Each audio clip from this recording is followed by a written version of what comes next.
evening, ladies and gentlemen. We are here down at Aquatic Ballpark for the semi-final in the Manly Warringah Minor League between the Warringah Redbacks and the Warringah Bigdogs. I'm joined by Forest President Owen Harris. How are we, Owen? G'day, Andrew. Mate, Thanks, I'm well. Thanks for being here. My and pleasure, mate. kind of last minute jumping into the commentary team. Appreciate it. All good, mate. All good. Apologise to the viewers ahead of time. I'm first time on the cameras today, so it could be a bit dicey, but we'll see how we go. It's all right. Nothing EBSN isn't used to. So currently don't have the lineups.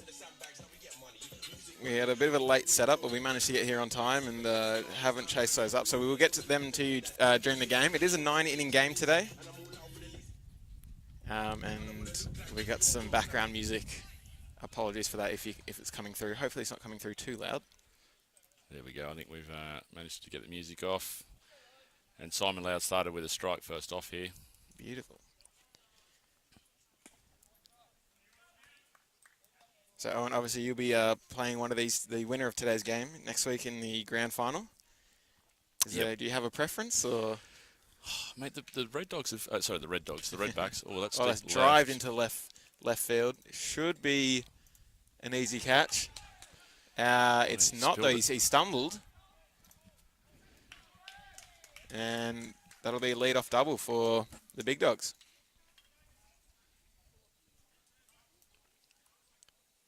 You look to have that under control there. Might have just lost it in the sun a little bit, I think. Yeah, potentially. Just at the last second. Yeah, mate, preference-wise, the Redbacks were pretty good against us last week, so they've caught up to us. We've played them a number of times, so maybe the Big Dogs, just because we haven't played them quite as much. And the Redbacks a little bit... Oh, he's bunted that. That's a pop-up. And taken by the catcher, Michael Cohen, for the first out. That would be the only reason, Andrew.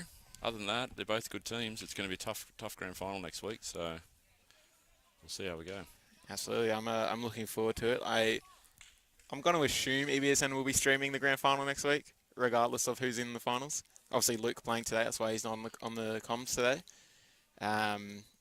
But yeah, I think I will definitely be streaming that next week. It's, a swing and a miss, and the runner didn't quite pick up where that was, I don't think. Otherwise, he might have been over to third base. Field up may have slightly been obstructing his view. Yeah. Surely the base coach should be yelling at him to go there, right? Yeah, you'd think so, but here we go. Oh, we almost took our cameras out there. Rattling our cameras a little bit.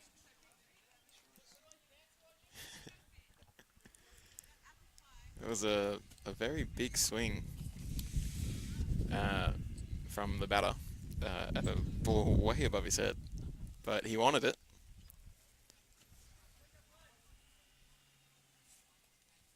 Oh, 2. Is put into left field. It should go foul. Yes, it will. Chris Hurley over at third base for the Redbacks running after it. Had an absolute stormer of a game last week against you boys. I would say career game for us. Easily career game. He was absolutely lights out over at third base. Made a couple of barehanded plays, running barehanded plays in a row. I think he went 1 for 3 with the bat. And the hit that he made, I think it was a stand-up double over centre field's head. Yeah. He absolutely crushed it. So, well done to Hurls. Great game last week. And that will be foul number 3. Brendan Haythaway on the bench there with a big left-handed throw, hitting Simon in the chest. Needs to learn how to do that from left field and hit his cutoff.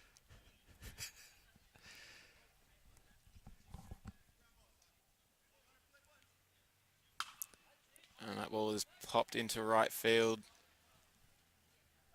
And the catch is made just, and he's slow to get it back in, and the runner will advance from second to third.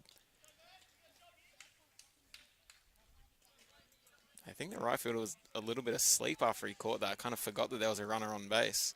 I'm not sure he reacted quite slungy when he caught it. I'm not sure if he actually knew that he'd taken it. Anyway, runner third, 2 outs. Simon hoping to get out of trouble here. Oscar Murphy's up.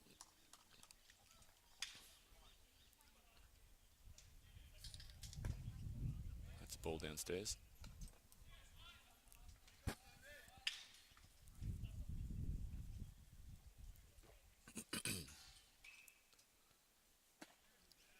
swing and miss at a fastball upstairs. Good pitch.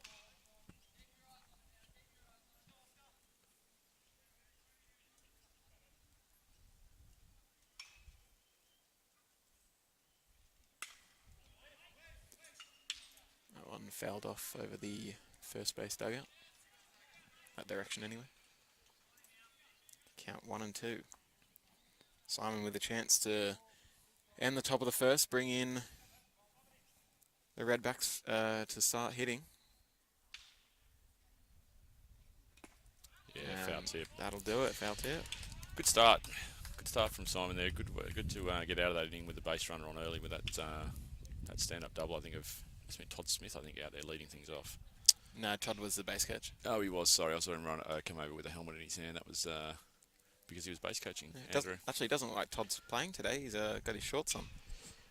So it must be interesting move. He might just be. It's pretty hot here today. Maybe he's just saving himself for the 7th inning. Yeah, he could be coming in late. It's a 9-inning game, as you said earlier, and so I think the deep benches today will definitely be used by both teams.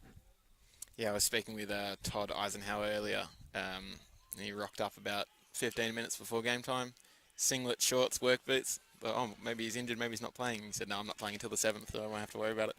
Pretty standard for Toddy, I think, even if he was starting, to be honest with you. I don't think it would have been coming in the 7th or the first inning. I think that's probably pretty standard for Todd. Yeah, good point. Looks like it is Ben Cooper on the mound for the Big Dogs. We'll take a quick break and we'll be back with the bottom of the first.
And we're back for the bottom of the first. Leading things off for the Redbacks is Brendan Haythwaite.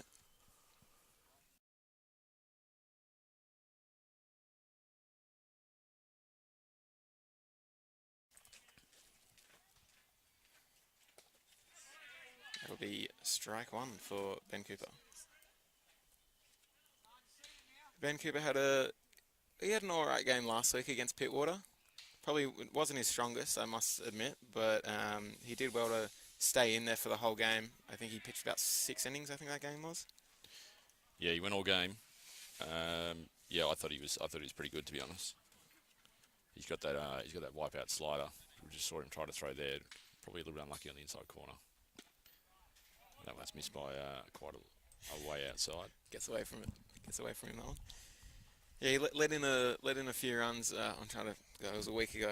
So much has happened since. I'm trying to remember exactly how that game went. But let in a few runs, but each inning he came back and finished strong. So yeah, I want to say the score finished 8-7 last week in that Pittwater game. Yeah, 8-7. Big Dogs rather coming home real late in that game. I think they scored were 4 down. or 5 in the down 7-3 going into that last inning. Yeah.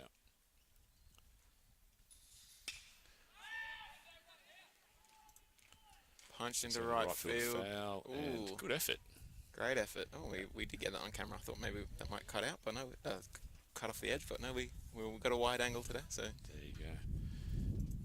that will fill up the count for Haythwaite.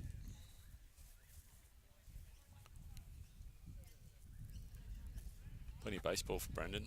Playing Manly State League second grade, I think, again tomorrow, as he did last week after the Redbacks game on Saturday. So pretty standard for the young fella. He loves it. Plays a lot of baseball. Yeah, that Manly second grade losing last week, so that'll be them playing the, what is it, elimination semi or something? Or Yeah, elimination semi for Manly second grade tomorrow. As Haythwaite gets hit in the back by that one there on the full count pitch. Didn't need to take the hit by pitch, but he shows he doesn't care. Decided to wear He'll take one for the team. Yeah. That'll bring up the centre fielder, Pete Fathers. Not much gets past Pete in the centre field. Very annoying when the team you play for literally only hits her. Yeah, he's a good outfielder for sure. That's a ball upstairs. Yeah, very good outfielder, Pete Fathers. As you say, doesn't not a lot gets past him, and he's always pretty safe pair of hands out there. Runner goes. He's going to make it, I think. Yep. Loves a stolen base, does Brendan Haythwaite. Although I have seen him being caught before, so he needs to make sure he gets a good jump. And yeah, I think you get a pretty good jump there. absolutely. Pretty good throw from Sam Blake behind the dish, but I think that jump probably just got him there relatively comfortably. Sun comes out. It's pretty warm up here today, Andrew. It's pretty hot. ridiculously warm. Bit of a Indian summer, late summer. I was up at 7 o'clock this morning and I was tempted to bring a jumper out on my way to... Fresh this morning, was it? A little bit brisk. A little bit brisk. It wasn't nothing like this. I didn't expect it to be this hot. That's Yeah, the main part of what I'm trying to say. That's it. And the rain's due to come the rest of the week, isn't it? So Well, yesterday I was worried that it might be raining quite heavily overnight and this morning, and this game might be under threat, but field looks great. yeah, perfect conditions. Hot, but perfect. Trying to back pick Haythwaite here at second base, and he's back in there safely. Had a fair few people out before the game mowing the grass and doing the dirt, so big thanks to those guys. Yeah, field looks great. Ooh, up and in for ball 4 there. That one wasn't far away from hitting him in the face, I don't think. Yeah, Pete deciding not to take the Haythwaite option and then taking that one for the team. Jumps out of the way. No, Fair enough, I think. Fair enough. I think it's coming at your face. You want to probably get out of the way of that if you can.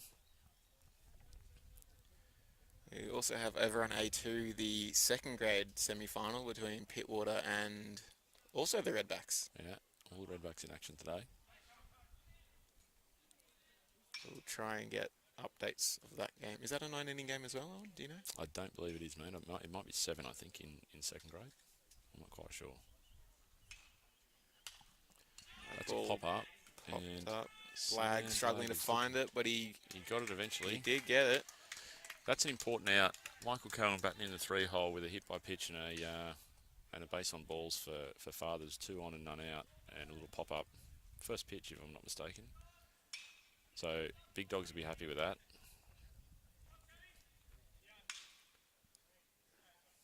And this is, I think this is John Vesio stepping in. The Redback shortstop.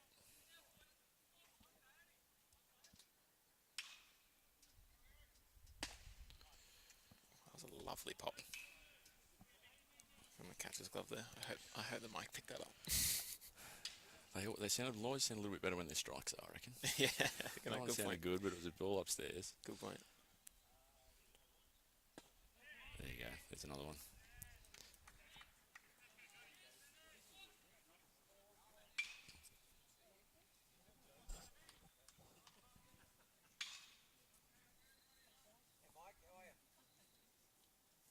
Runner goes, double steal. Everyone's there comfortably. Yeah, that was a good.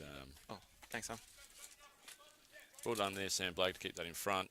That's that wipeout slider of Cooper's again in the dirt outside. I'm not sure he's expecting it quite that far off, and both the runners advance. So we've got second and third one out here. And ball three, I believe that's a 3-1 count now. I believe so. So you're right, Owen, is John Vecchio up to that. Yeah, and umpire Steve Green confirmed the count. I'm on fire here, 3-1. Trying to avoid any fines today. Oh, he's called him on the swing there. Didn't go to the first base umpire to ask. I've just been given the Redbacks lineup, and they're sporting the same 9 as they did last week against the Renegades. Yeah, they were good last week against the Renegades. Yeah, exactly. I'm not too surprised, but they did play quite a great game. So, yeah. Wow, that one gets called on the very outside of the plate. Pretty good at bat there. Well, it was Vecchio just going from making sure he get that 5 or 6 pitch at bat. He did look outside on the replay though. That was in the left-hand batter's box, so I can understand his frustration on that one. Ball one here. I can't quite see the name of the player there. That will be Dave Fathers. Oh, Dave Fathers. Okay. Yes. Pete's Pete's Whoa. brother. Again, could have worn one there to get a run in, but not quite. There's only runner on 2 and 3. true. Sorry, first base is empty. Let's find one of the day. Here it is. Trying to get through one inning without a fine. Didn't quite make it. That's a foul. Back over towards the hill and into the car park. So Dave Fathers here trying to knock a run in or two and get the Redbacks an early lead. 2 dead, and Ben Cooper probably looking to replicate Simon Loud here and just get out of that first inning without any runs being. That's up a long way up. Into shortstop's ball. Makes the catch. There we go. That will be the 3rd out of the inning. And just like that, we end the first.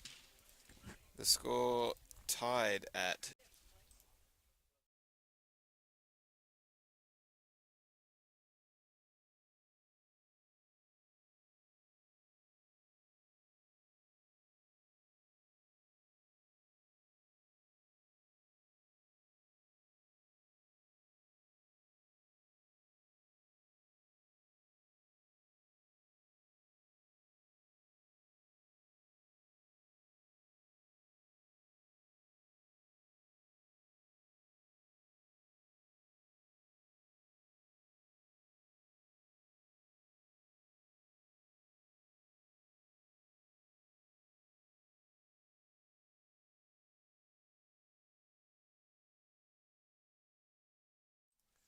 So Blake Brown steps in, top 2, nothing. Both teams with runners in scoring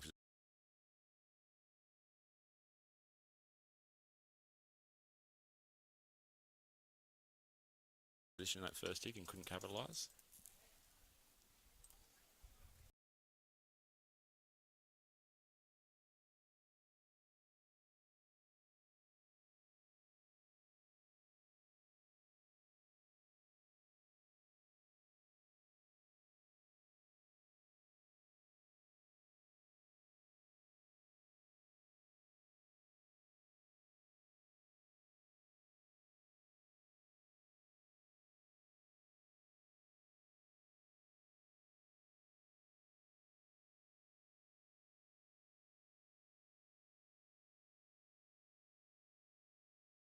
Swing and a miss from Elvie.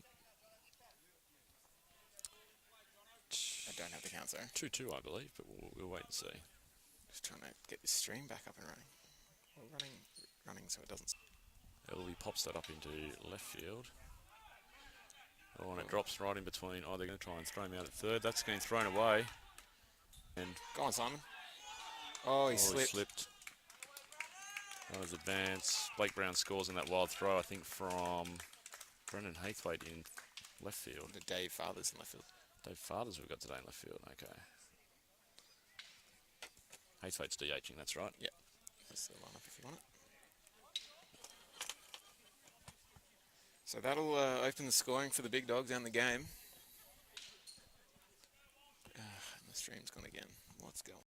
John O'Elvey managed to get to second. Luke Eisenhower stands on third base after that pop fly that dropped into left field and then was thrown over third base's head by Dave in at a pitch a long way outside there.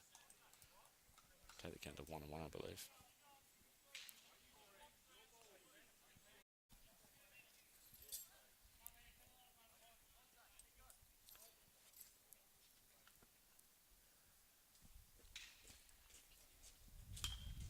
Cooper with a bloop.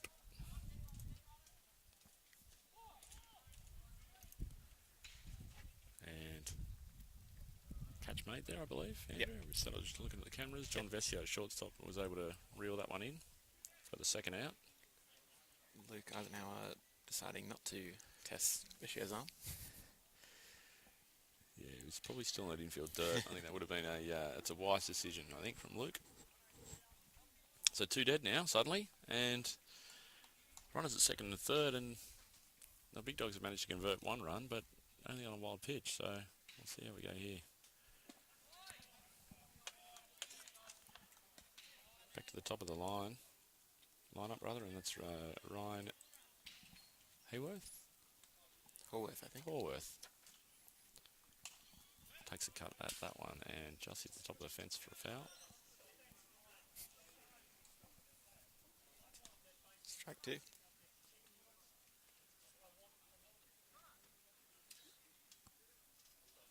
So Ryan trying to make this one hurt for the Redbacks and score a couple of runs here. A big hole in centre left field. And that's where he's gone. Although he's gone down centre left field. Oh no, he's dropped it.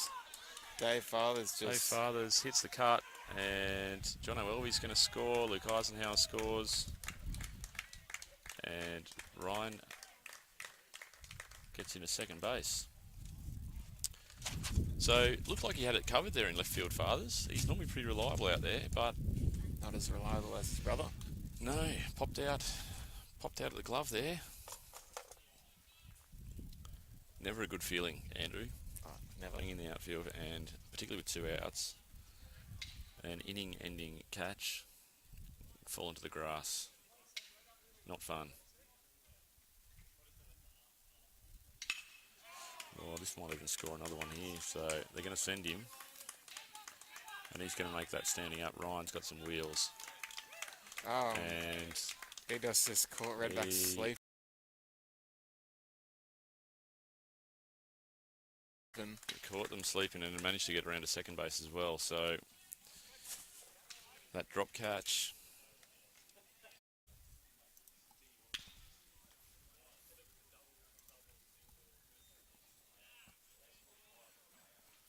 So 1 ball, 1 strike here to Matt Watts.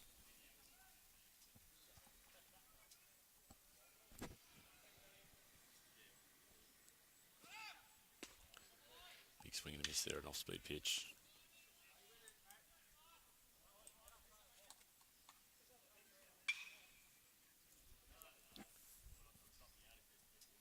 One ball, 2 strikes. Chris Hurley bodies up. Ooh, will get the out at 1. Great throw from Chris Hurley. Good recovery. I'm not quite sure. I think you got him. It was close. It was close. Bang, bang. Call went with the fielding side in that instance. Pretty close one. PJ Patterson out there manning first base for the umpiring crew. Ah, that's... And calls the runner out.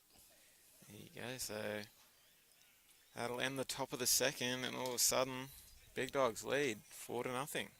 We'll be back soon.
Bottom second, Aaron Stevenson steps in, swings out the first pitch for a swinging strike.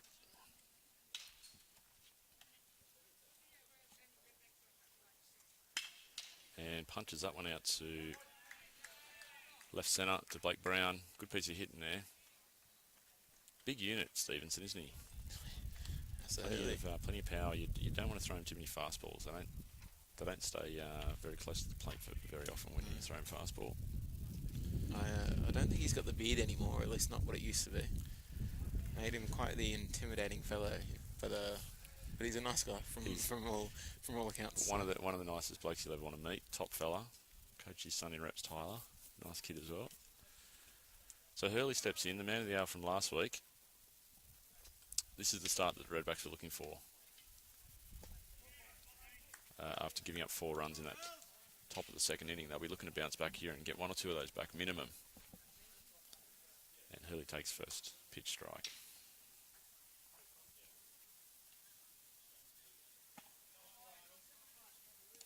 Ball 1 up.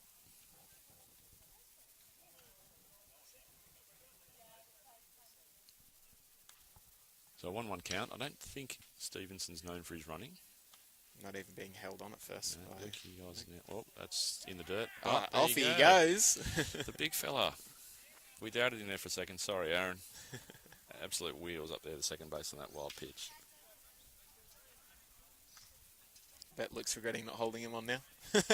Maybe.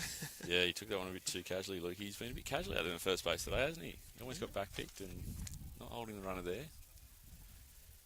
I don't know if it would have made any difference in the end. A wild pitch back to the close to the net.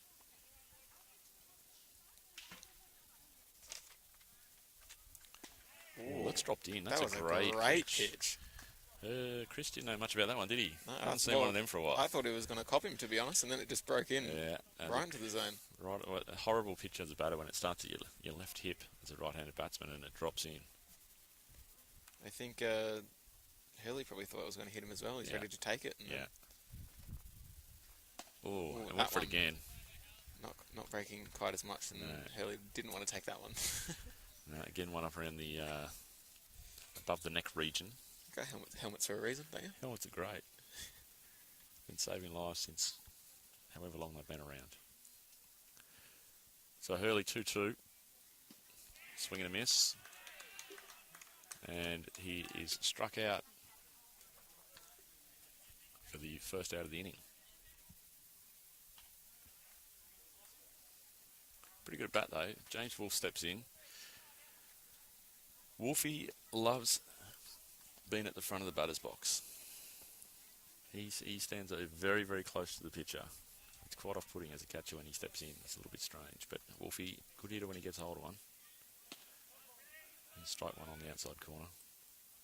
Plate up's been calling those outside pitches today. Yeah.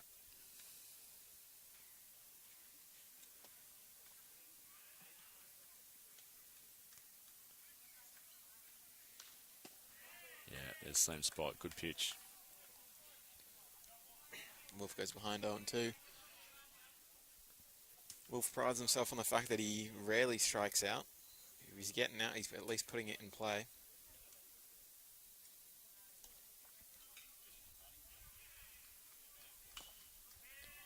As he fouls that one off to stay alive. Bit of a delayed swing. Wasn't sure if he wanted to or not, but he decided to last second. Yeah, I think he had to. It was that slider again from Cooper, and I think if he hadn't have got a bit of bat on that, he was probably just about to be rung up. I think so.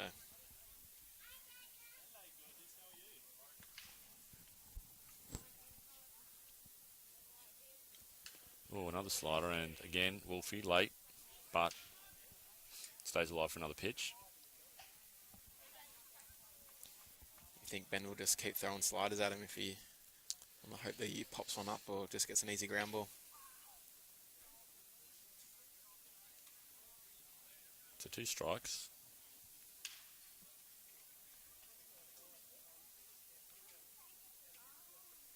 There's the fastball. It's grounded foul. Only just. Everyone took that pretty casually, didn't they? Yeah. That was closer than I think everyone thought it was going to be. So pretty good at bat here from Wolf. I think he's seen 5 pitches, Yep. all strikes, and he's still in there on a 0-2 count.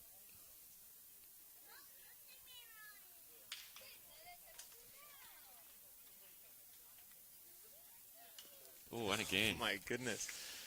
That one moved a country mile, and he still managed to get a little bit of bat on it.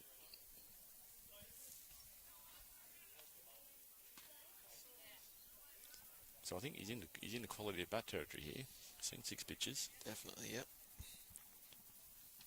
Credit where credit's due, Wolf. You've done very well to stay alive here.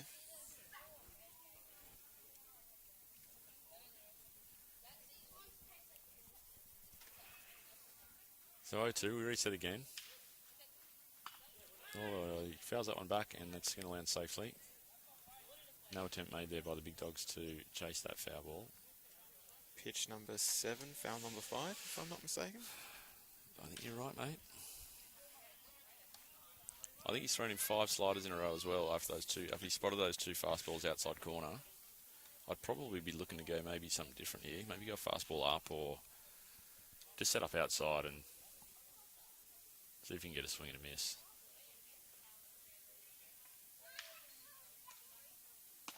Yeah, they went the fastball outside. Didn't quite hit the corner. I think Ben's very much a 2-pitch pitcher. Relies on his fastball and slider very heavily. Yeah. I'm sure he has the ability to throw a change-up or something along the way, but pretty rare that you see it. Well, the 2 he's got are pretty good pitches, so if he mixes those up well enough, then he probably doesn't even need that 3rd pitch, to be honest with you. Yeah, good point. So, 9th pitch of the at-bat, and that is outside, down. We've seen that being called today. Yeah, Big Dogs wanted that one. Not to be for Wolf. So 2-2. Yep.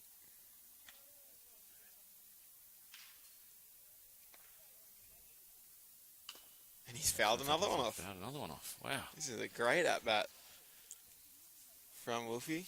So Wolfie not conceding here, and as we just talked about earlier, it's pretty warm today, so you know, an 11 or 12 pitch at bat here for a single out is huge for the Redbacks. Even if he doesn't get on base or doesn't get any further here, he's done his team a huge favour.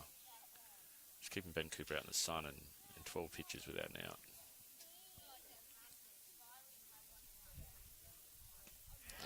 He finally gets him on a swing and a miss. So fair play to both pitcher and batter there. Cooper comes back and wins the battle eventually. But a well-fought war, Andrew, from Wolfie there. Definitely, Wolfie. I'm sure he won't be too happy with the strikeout, but he should, be pretty happy with that, as you say, quality at bat. Wasting Ben Cooper's pitches. Big Dogs won't be able to rely on him for the full 9 innings, I'd imagine. No, that's going to be a huge ask today, especially after he must be up to probably 20 pitches this dig, I'd say. Ball 1 outside there to Steve Mounsey. 18 of those just on Wolf. Yeah, that's right. Yeah, you're right, actually. I mean, Aaron Stevenson, I think, hit that punch out to centre field on his second pitch during his at-bat, so the majority of the work spent getting James Wolf out. Mounsey sees ball 2.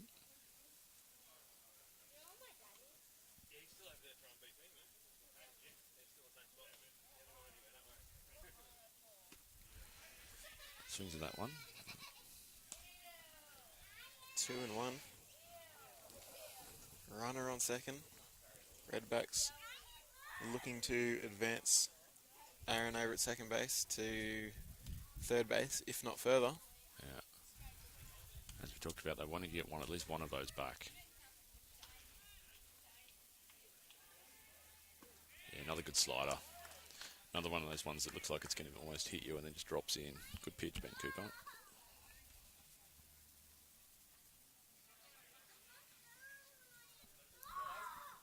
So 2-2, I think.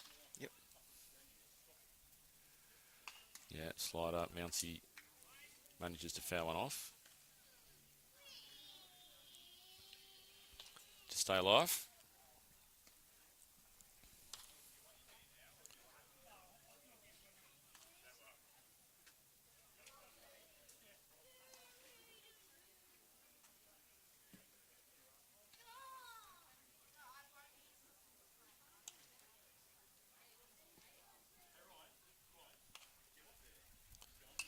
Oh, That that's one popped straight up to over our us. heads. Heads up. Behind us. One of those kids will go and get that foul ball, I'm sure. Yeah. I was ready. You were ready, Andrew. I had every confidence that had that been a little bit lower, you would have, at the very least, have protected some relatively expensive equipment in front of us, Yeah. if not taken a catch for the glory. So no red frogs today for the kids on foul balls, but I'm sure they'll help us out. Oh, Another great pitch by Vancouver. Gets That me. is- He's chasing that. that is a wipeout slider. And that'll be the third out. Apologies, only had one out on my... Who was the first out? Did Aaron not lead off? He must not. I'm pretty sure Stevenson led off. Redbacks. Did Dave lead off? He No, must have. no, Hurley struck out. Oh, Wolf Hurley, struck Hurley. out, and Forgot about Mousy Hurley. struck out. My So apologies. Ben Cooper in the end strikes out the side. and- He'll be asking the big dogs now to go and bat for a while so he can have a bit of a break after that. Absolutely. Inning. He'll be looking for the big dogs to take a few pitches here during their at-bats, just to have a bit of a rest, have a drink of water, put the feet up in the dugout for a couple of minutes and recover. So score remains Big Dogs 4, Redbacks 0.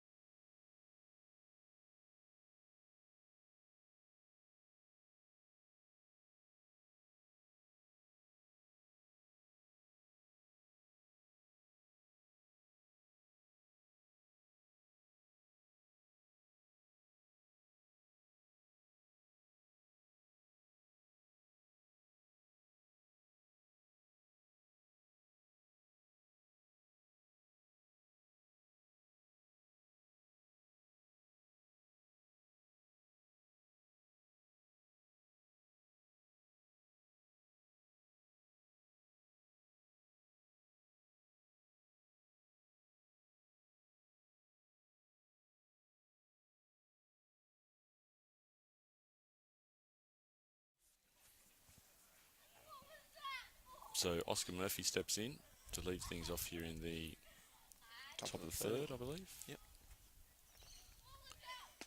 4-0 to the big dogs. He takes strike one on the outside corner.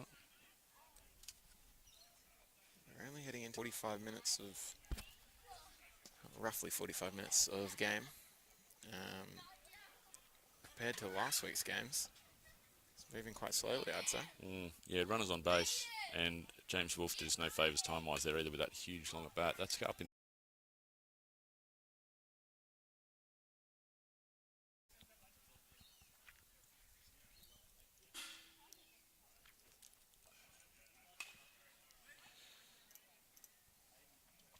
That's fouled off over on the right side. No chance of catching that one. So 2-2 count here, I think, for Blake Brown. That's up for ball 3. And comments coming through on the stream. Fawn and Wendy Harris, my younger brother. Shout out to you two for tuning in. Brown strikes bats, Andrew, if I'm not mistaken. Let's see if we can make it 5 from 5.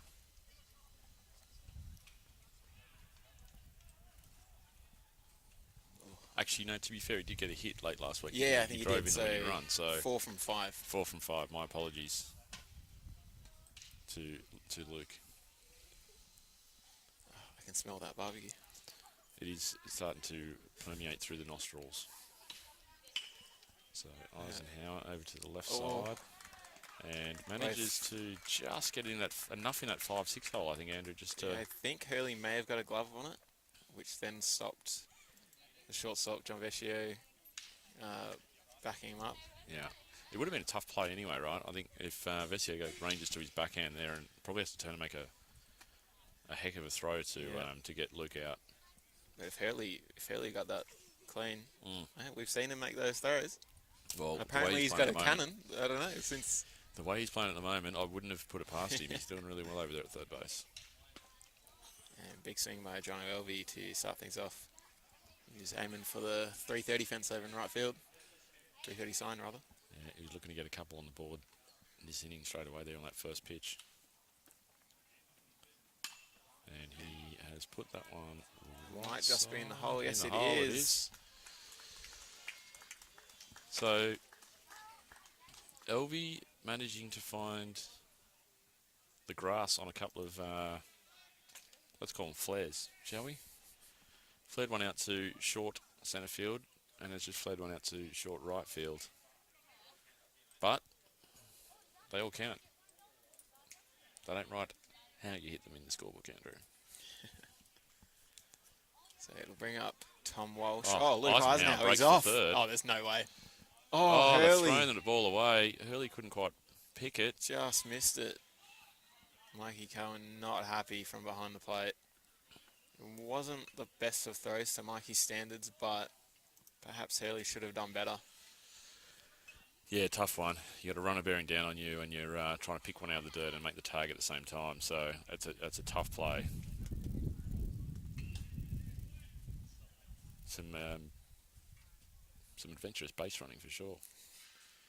Being aggressive, and that's going to go right side and fall in as well. So the big dogs are just blooping their ways to some runs here. I think if that's the way it's going to work for them, then by all means, that's the way they got to do it. Yeah, John Elvie bloops one, Tom Walsh bloops one. That was score Luke Eisenhower from third.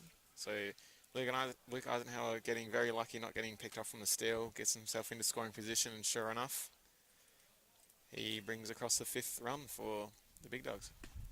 Yeah, and strike one to Ben Cooper. So runners at the corners here.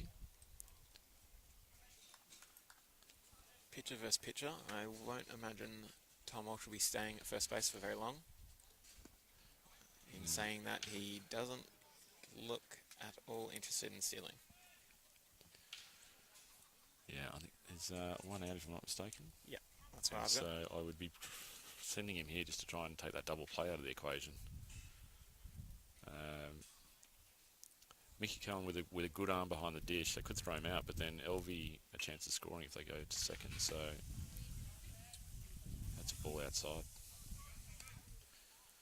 So Simon Loud just looking to probably try and roll a double and get out of this inning now.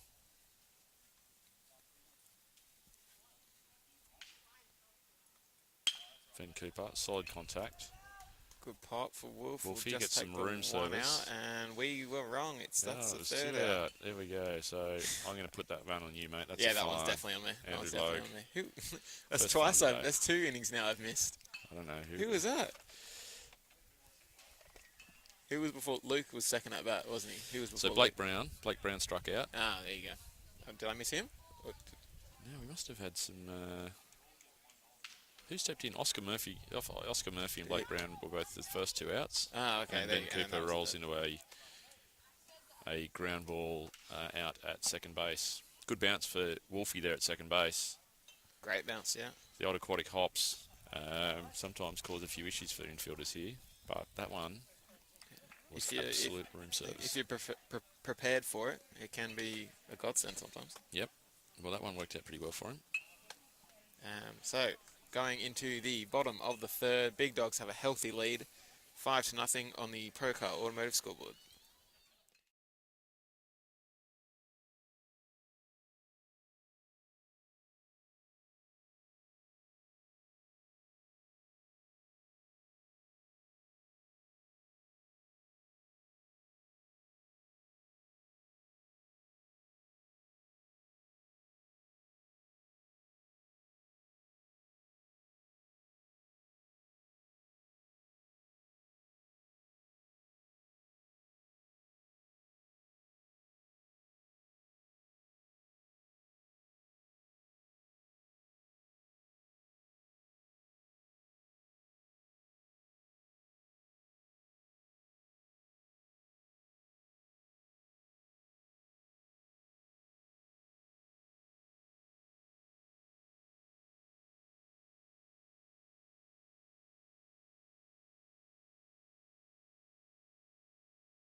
All right, back with the bottom of the third and back to the top of the lineup for the Redbacks. Brendan Hathwaite, the DH. Another one of those big sliders from Cooper to start him off. And again, oof. So Cooper ahead 0-2.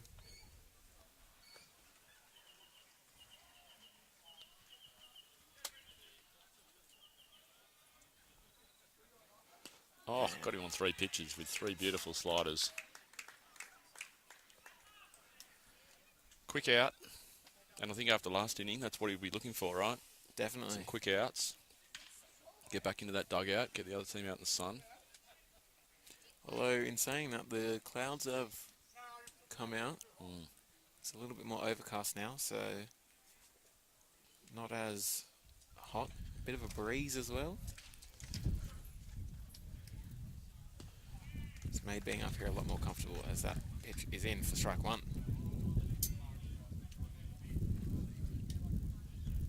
Just seeing a junior over here with a Mavericks hat on. They're scouting, recruiting that early. That is young Austin Murdoch with the Mavericks hat, son of Glenn. There you go. So 5 straight strikes here from Cooper. Can he make this 2 strikeouts on 6 pitches? Yes, and he does can. it. That was an amazing slider. Pete Fathers knew very little about that pitch, Andrew. Yeah. I'm just going to watch it back on our delayed stream here and just see the way Pete reacts to this slider. To be fair to him, it looks like it was going to hit him straight in the arm. And then, boom, cuts inside. Great Absolutely pitch. buckled him. Great pitch. I'm glad I'm not out there facing him looking like that. No, Oh, here we go. Here we Hey, go. Oh, Joe Van Wigan, what are you doing, mate? Joe's put one down. He wasn't watching. Not good enough. That was that's about as close as he's going to get. And if he's been recruited to Forest for the next winter, he probably needs to get to a couple of training sessions. Yeah, I reckon. think so. The big fella. Yeah. So Cohen. He's up here with his glove, ready for the foul balls. All the gear, no idea. Oh, there it is. And there's the first ball of the inning. So there goes the chance for an immaculate inning for Cooper. He needed 2 more strikes for 3 strikeouts on 9 pitches. But Cohen is going to try to prevent that, and there's ball 2. And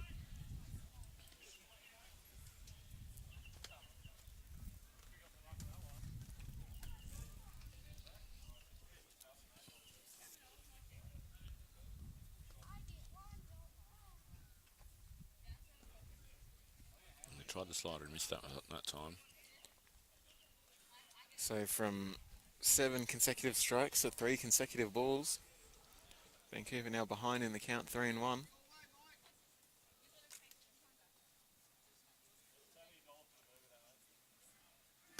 And he finds strike 2, filling up the count. Mikey Cohen, rather strong batter, so wouldn't put it past him to be swinging at anything close here. Well, he should be. And there he goes. He punches that into right field. Yeah, good hit, good piece of hitting. Lovely base hit.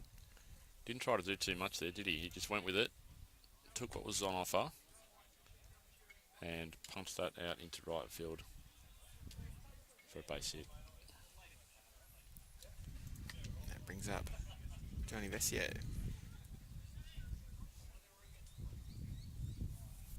The shortstop. No perfect inning for Vancouver. Can't get the 3 up, 3 down. Yeah. Ball 1, that's down and away.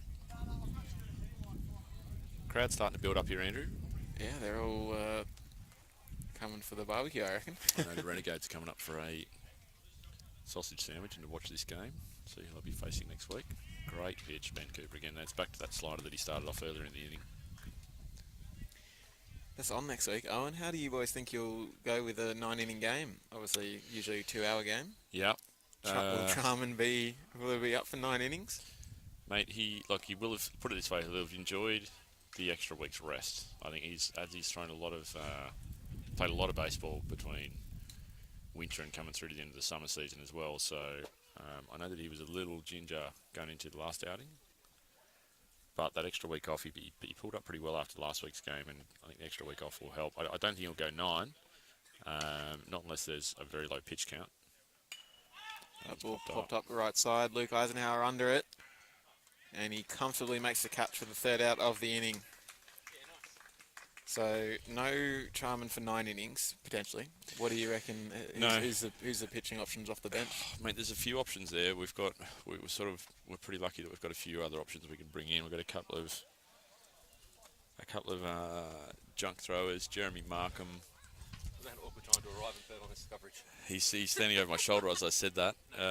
Jeremy Markham could come in and throw an inning or two. He's camera time. John Farrant could come in and throw a couple. Mark Richardson's could throw a couple. So Chivers as well. Yeah, Shawnee Chivers. So we've got a couple of lefties there. So we've got options. It'll just be situational, right? Like everything, I guess, in a grand final. So 9 innings will definitely make it interesting. I'm not going to lie. The thought of catching a full 90 game isn't particularly appealing. Do you have another catcher in the team? We could throw someone like Imran Khan probably behind the dish. He caught a couple of innings. Who's that, sorry? Imran. Oh, yes. Khan. We could throw him behind the dish for a couple, I think, if we need to. Brett Dinsdale's done a bit of catching. So you got some options if your legs give out. There's options in the battery both ways, mate. I think absolutely. If my legs give out, I think I like the fact that you're going with if instead of when. There's a good chance that's going to happen. Again, unless we're able to just induce a lot of ground balls and make a lot of quick outs, which will get Adzi deep into the game, and obviously give everyone a rest out in the field a little bit more. So we'll see how it plays out. Mate, these things are, as well as anyone, right? Situational stuff in baseball changes all the time, can change from inning to inning. So yeah. I just want to quote a message you sent me a few weeks back after a game that you pitched in. Oh. He said, "I seriously threw 8 curveballs and can't feel my arm. I'd rather squat to catch for 6 digs in the heat, I think." So we're looking forward to that next week. Mate, I would 100% rather catch 6 in 40 degrees than that one outing. I think I threw about 15 pitches. We're trying to get all the Renegades to pitch 1 inning throughout the course of the season, just for a little bit of fun. And, successful in doing that? Everyone's had a pitch? We didn't quite get there just with guys away, right. but we did give a lot of guys a pitch who don't ordinarily pitch, particularly in a couple of games. Could have done that against the Mets. Would have been nice, but we could have, mate. But per your instruction, I believe, was don't take it easy on us. Yeah, true. I did say put your best 9 out there. Put your best 9 out there. I don't know why you were in that 9, but anyway. I think we only had 9 that day, mate. Right, yeah. So it wasn't the best 9, it was the only 9. Fair enough. Yeah. So 5-0 here to the Big Dogs. Top of the 4th.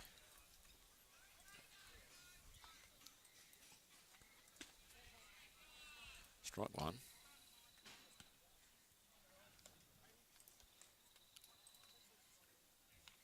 I'm not sure. I think this is Tom Walsh up to that. I know it's not. It's Ryan Howarth at the lead-off in the lead-off spot. Yes, top the lineup.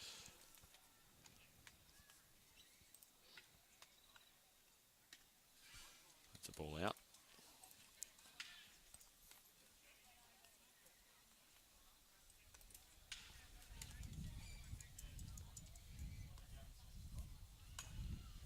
That one fouled off towards some spectators. Goes over everyone. Kids are on it.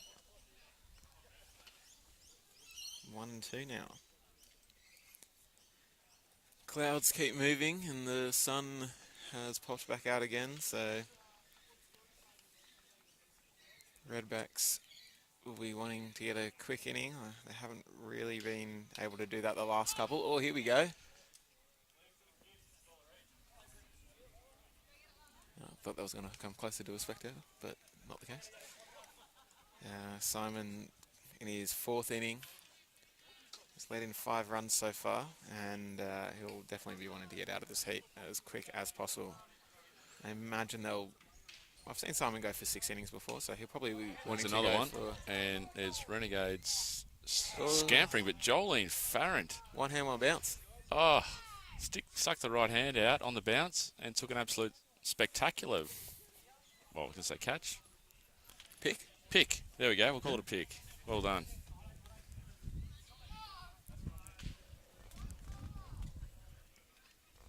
So Ryan battling hard here. And I think you're absolutely right. I'm not sure Simon will go 6 today. This is top 4. He's popped that one up to centre field. So Pete Fathers,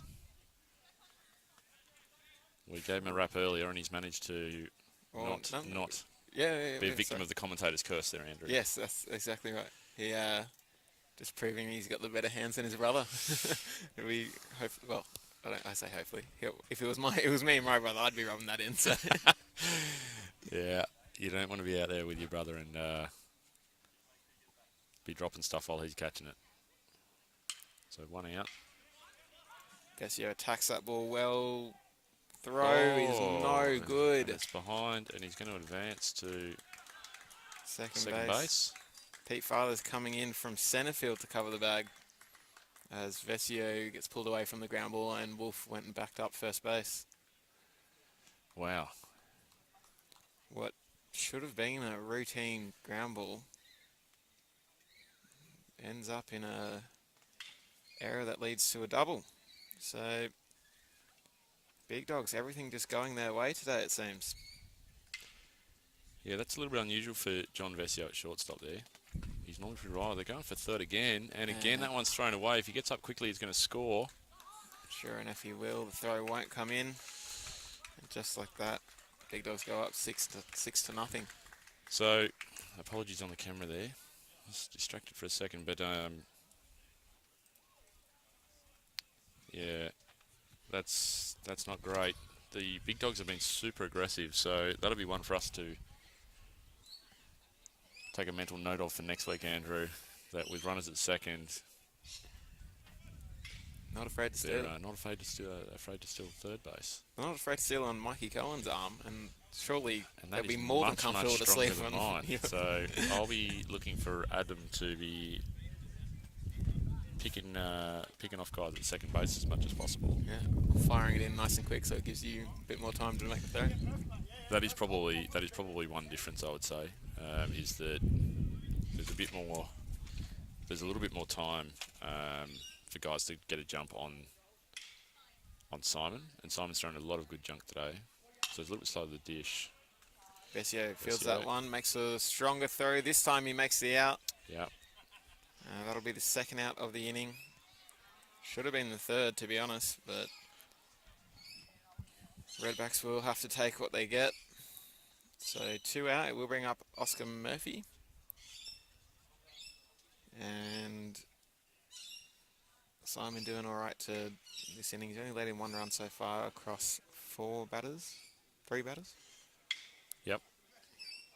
Murphy, first pitch swinging, heads up kids. And they're off after that one did he overheard someone say that there was kids were being paid to get the foul balls today, so I'm not sure who's paying for that. Oh. I better start going and getting some foul balls. Yeah. Canteen's not open, there's another one. So I'm going to get my chicken meal. Mate, you'll have to go and rob the Renegades of a couple of sausages off that barbecue. Well deserved, mate, after all the efforts this year with the streaming coverage. Oh, thank you. As the umbrella across our monitor drops down. Oh no! Trying to keep that cooling out of the sun. One of the spectators helping us out there. Thank you, sir. Another foul off from Murphy. So at this rate, mate, the kids are going to be pretty well off by the end of this game. That's 3 foul balls in a row out of the park. That umbrella's definitely broken. There we go. Murphy, foul tip, strike 3, third out. And the end of the top of the 4th. Bulldogs plate 1. Bulldogs? Big Dogs. Not the Bulldogs, the Big Dogs. Fun number 5 or 6. I'm told, I've had commentary coming through that we called John Vesio Tony earlier. I'm not sure whether that was you or me, but one of us has dropped in a Tony Vesio. Isn't that like an actor or something? There's a lot of Vesios who are called Tony, so it would have been an easy slip of the tongue, frankly. Oh, apologies. But, apologies to John.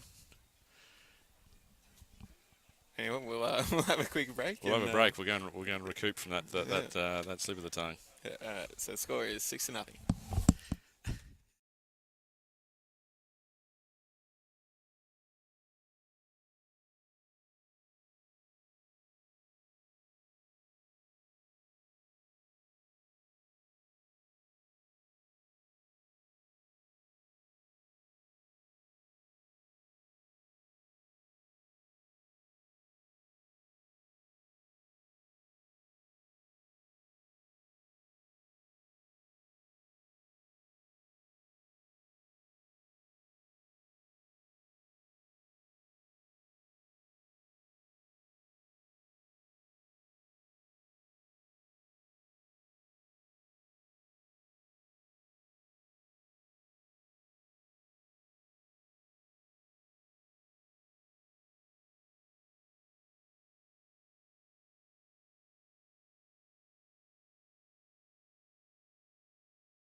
So John Vesio has earned himself a walk.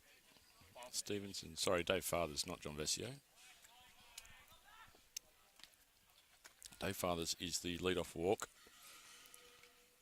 And Aaron Stevenson swings at the first pitch and misses, so... Actually, not the first pitch. I think the umpire just had a 2-1 count? 1-2 count. Well, that one's to the net. That's going to gift Dave Fathers second base. He's turning and looking. No.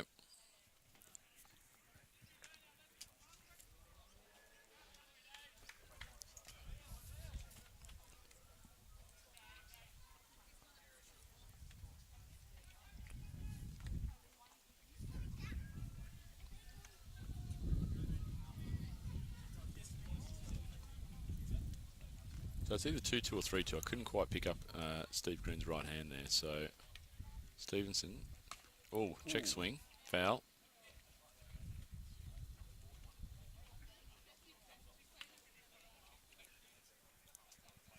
Big shout out to the Superior Barbecue running up here at Aquatic, feeding us in the commentary booth. Yep.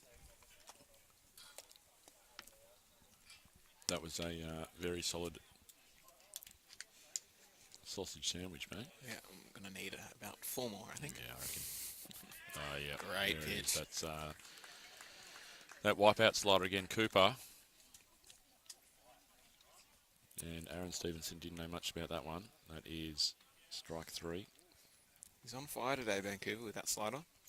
Yeah, he's been very good through 4 1/3. Yes. Yeah.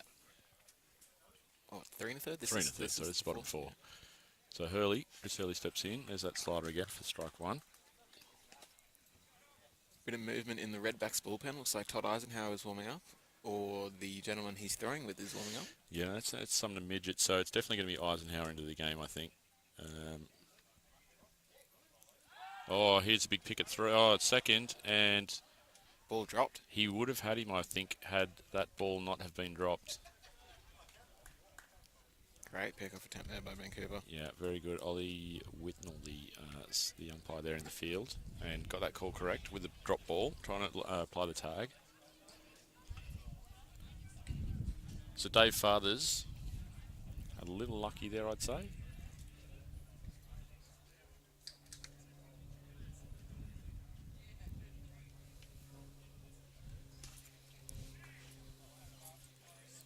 Hurley watches ball 2 outside.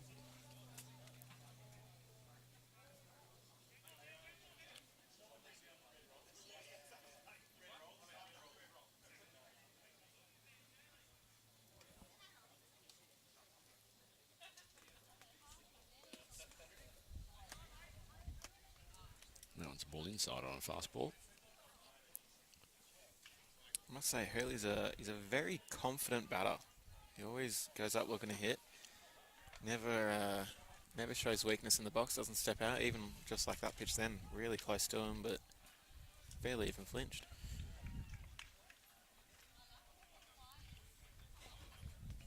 Pick-off attempt.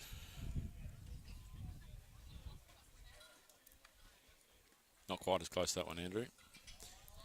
I think Dave over at second base is not taking as big a lead now. After he got lucky on that first pick-off attempt.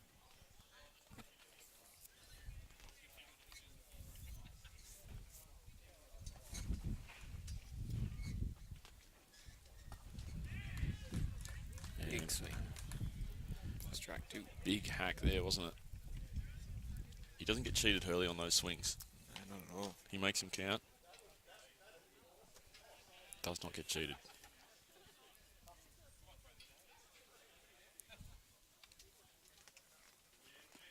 And there's that. Oh. There's that slider again. I'm not sure where he had that one, umpire Steve Green. Couldn't be too far off. Maybe a touch outside. That's the only thing I can put it down to. Let's have a Delayed look at the stream replay. here. Let's have a look. Oof. Chris Hurley can... Not sure where that missed, even looking on the replay. Yeah, thanking his lucky stars that he's not sitting back down in the dugout. That has hit the umpire in the face off a foul tip. seems to be okay.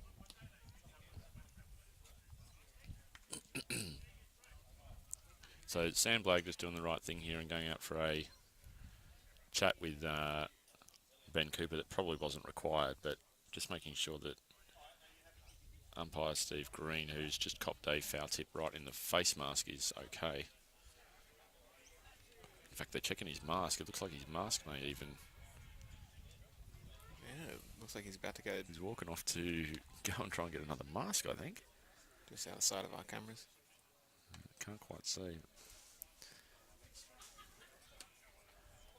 He might have... Oh, the chin strap, is it? or is it just Chin strap. the old duck bill? Making sure that you can hit the throat. If that's what it's hit, then it's done its job. Can't imagine a foul tip in the throat would be a pleasant thing to experience, Andrew. No. Wouldn't want to even think about it, to be honest. No. The guys now are running out with looks like a zip tie. Get it back attached. Yeah. Eisenhower probably just had a couple of zip ties in the back pocket, to be honest. Always. MacGyver-esque. Yeah. As he is. Zip tie. Boxing matches. Something else that's completely Swiss unnecessary Army knife that or suddenly something, is yeah. required in the game. So slightly delay here. Quick recap. Big Dogs. 6-0. We've got a full count on Chris Hurley with 1 out in the bottom of the 4th in a 9-inning game. So Andrew was commenting on the time earlier. I think this game started at 2 o'clock. Just about, yeah. So we're going to probably be through... It's going to be through for around an hour and a half. So it could be a long afternoon, mate. Yeah. I mean, yeah, awesome. Let's do it. Yeah, that wasn't very enthusiastic. Hopefully we get through a couple of quick innings just to move things along a little bit. Hopefully. We'll see how we go, but the Big Dogs are in a commanding position. So full count.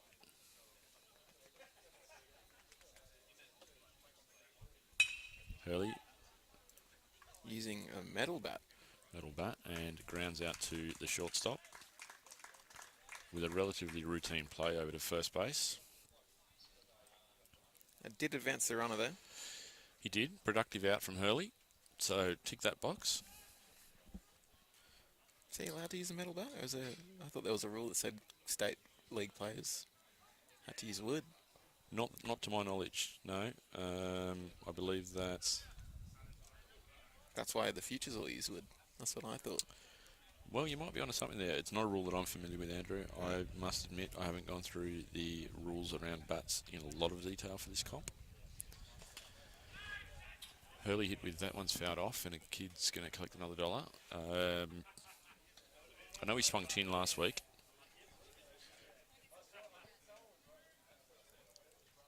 I'm sure he's doing the right thing. To be honest with you, I think in this league, I'm not convinced that it's going to make a huge amount of difference. Not at all. And I think if it's a ball, that's a good pick there from Sam Blagg. Didn't quite pick it, but just prevented a run. I think maybe the futures might have been using wooden bats just to get used to them potentially as they graduate up into state league. Yeah, that makes sense. So it's James Wolfe batting now. He had a crazy long at-bat in his first plate appearance. And right now the count's 1-2. And that's his first foul of who knows how many this at-bat.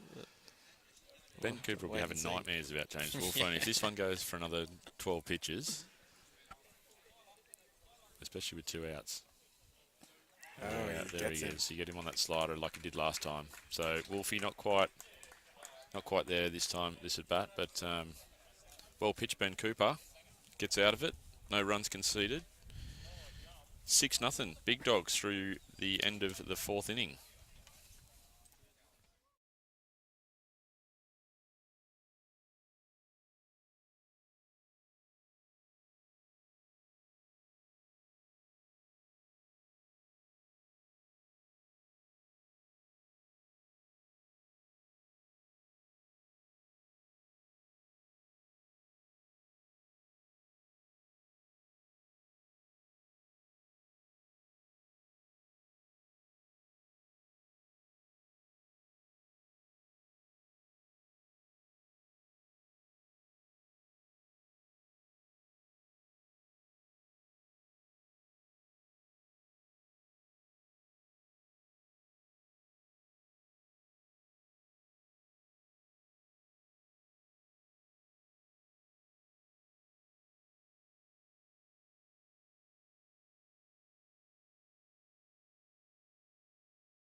back in the top of the 5th.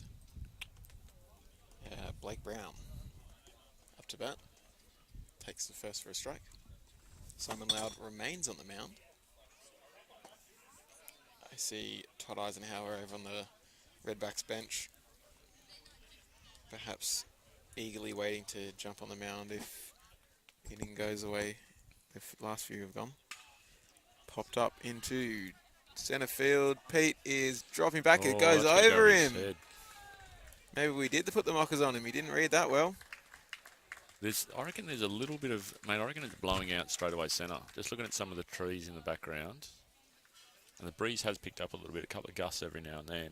And that might have just ridden a bit of a breeze out over his head. It didn't seem to come off the bat that hard. No, I thought it was going to be a bit shallow, a bit more shallow than that. So you might be right about the wind there, Owen. Here comes Luke Eisenhower. Not at all ready for his at-bat. Tracking on the gloves. Helmet not on. What's going on, Luke? He's obviously lost his spot in the lineup there, I think, the big fella. Oh, actually, you know what? He could have thought he needed to warm up to get ready to go on the mound. And then forgot that he has to bat first. I thought he'd actually come out to bat there without a helmet at all. Yeah, so did I. That would have been even more embarrassing. But he steps in. He managed to put one just enough in the 5-6 hole last time to get to first base and take strike one called.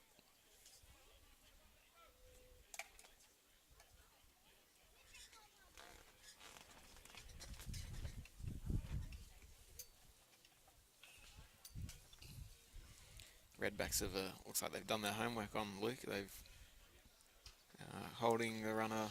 That's with second base. Vescio, he's ready for that ground ball. He's playing a bit more to the left than he usually would.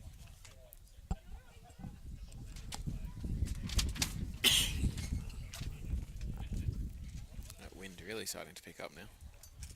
Oh, Luke, big swing. Fouled that off. Foul, yes.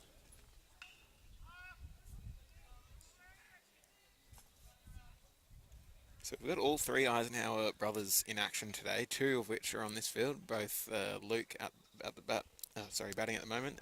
Todd on the bench for the Redbacks, and I believe, I have to assume, Matt Eisenhower is over on A2 in the second grade. Yep. Game. Matt will be over there catching for the Redbacks in second grade, I believe.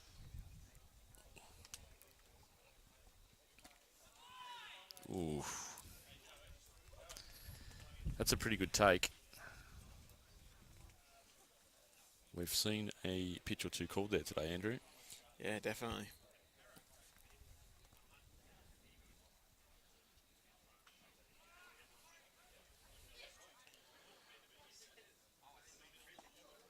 That's down and away. Fills up the count. Yeah, Steve Green's got 2-2. Oh. No, I back myself. You're backing yourself. All right, let's see. This is a ball, and Luke gets to first, then you were right. We'll never know. He puts that into left field, and Dave Fathers. No error that time. Safe as houses that time. We're out number one. Brings Jono Elvey up to the dish.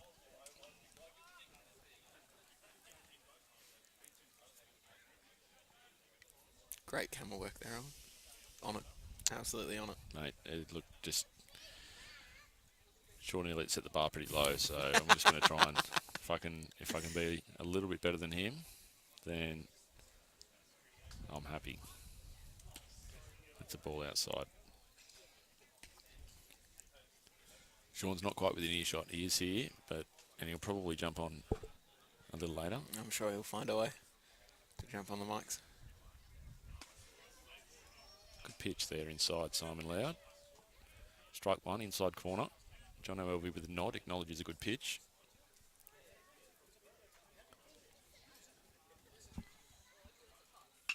Oh, it's a well-driven ball up the middle. That should score. And no, they're going to hold him up at third. Pete Fathers just holding his arm there as he made that throw in from centre field. Kind of spiked it in the dirt. Doesn't look like it's too big of an issue. Isn't in pain or anything. He won't be too happy with that. I'm surprised. Oh, I suppose the Big Dogs don't need to risk any plays at home or anything like that at the moment, so No. there's only one out. But Brown's, Brown's a pretty good runner, and you're up 6-0 with a relay throw required probably from that far out. I probably would have been tempted to send him. I wasn't really watching Blake as he went to second, but it didn't look like he was full sprint. So maybe he's not his legs aren't 100% or something. But I feel like I've seen him move quicker than that.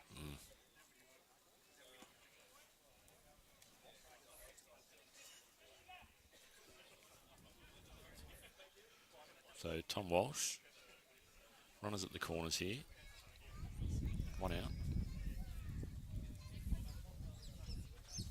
So Walsh has found a bit of grass this afternoon. Big hack at that one on the inside pitch.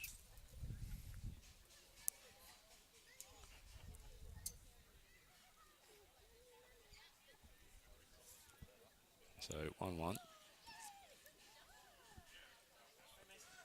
Now the runner goes, and no play.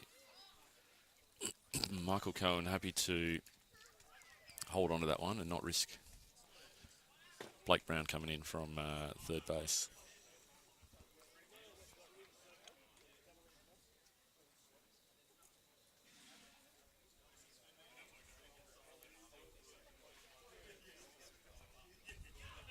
Oh, that's a pretty good pitch and not called. He must have that up. He does. He tells Simon he's just got that up, Steve Green. So 3-1, I think, to Tom Walsh. 2-2. 2-2. There's fine number 3 for the afternoon.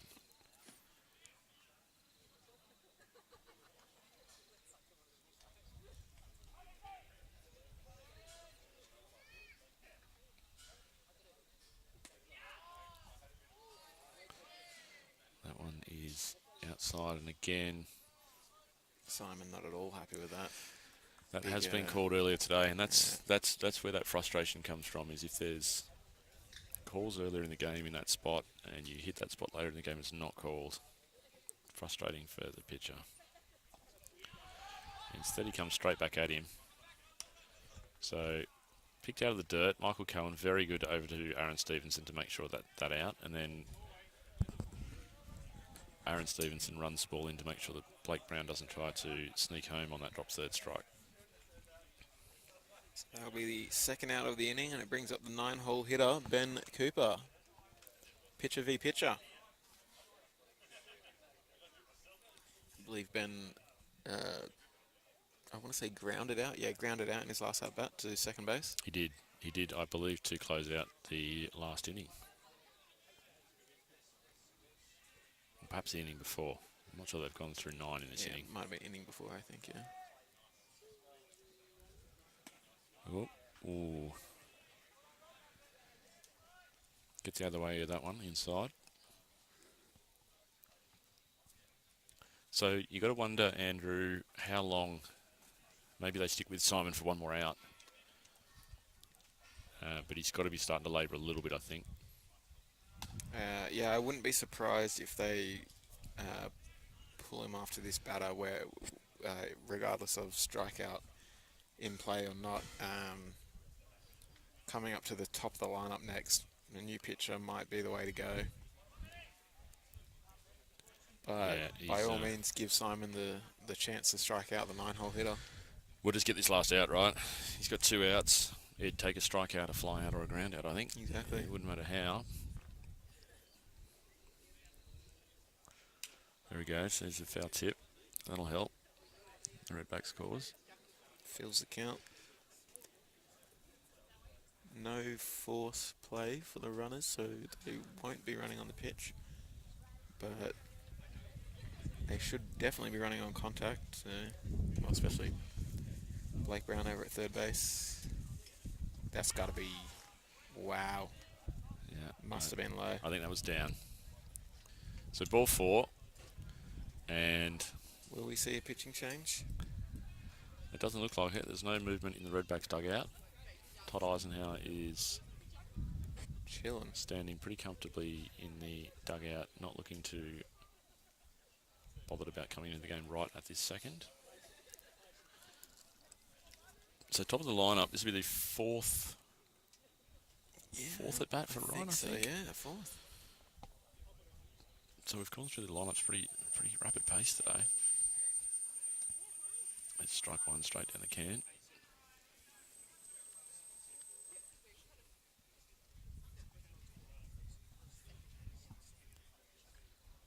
Oh, he thrown that high one. It's gone right side. Wolf back. Right fielder calls him off. Steve Mounsey takes the catch, and that is the end of that. So Simon gets that third out, doesn't concede the run, but he looks pretty spent, mate.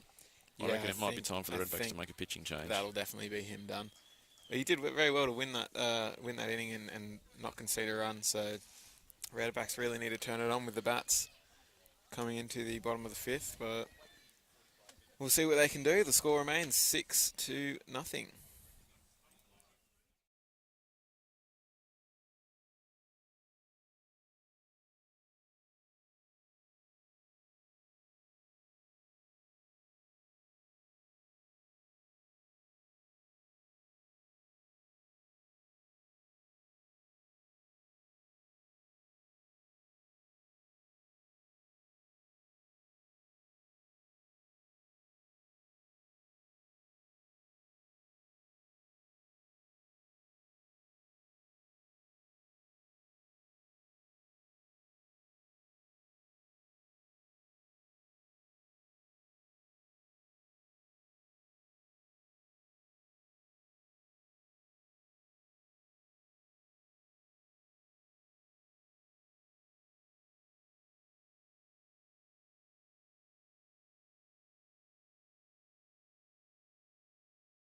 So we're back with the bottom of the fifth here.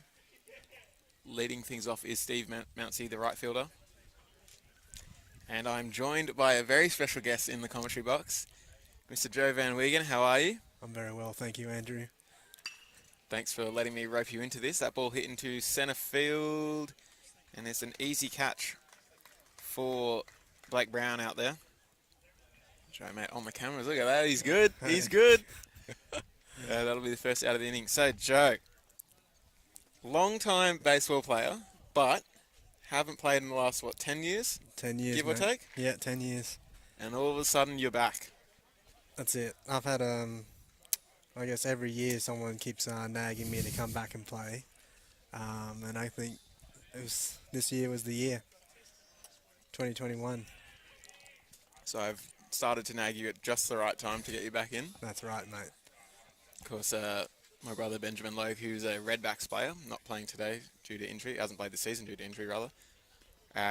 He's been trying to get you for a while, and I ask you once and boom, registered. Well, I could never leave Forest. Forest is in my blood, so I could never go to Warringah or Manly. That's what we like to hear. He bleeds green. That's it. And it's only 5 minutes down the road. That makes it a lot easier, hey? So, a little bit about your history with baseball, Joe. So back in, it was 18s you played for New South Wales, is that right? That's correct. We won that tournament. Also in under 14s, I played in the state side as well. And we also won that tournament. High ground ball over to third base. Throw gets away, and it'll mean that Brendan Haythwaite will get to first base. So I didn't realize you played under 14s New South Wales as well. Yeah. Excuse me. Right. So what happened from there? So I recall you saying you hurt your arm. In the 18s, yeah. So I came back after I took the winter off in 2011. Came back for the summer, and I didn't do the proper training for my arm, and I went up on the mound, and yeah, my See you later. elbow wasn't having it. And then I said, yep, that's me for now. And 10 years later, Here you are. I'm back. Don't worry, guys. I've been training for the last 7 months, so this time I shouldn't be popping my elbow. Oh, you won't be jumping on the mound just yet, will you? Nah. As much as I know you want to. I watch these games and I'm itching to get back out there.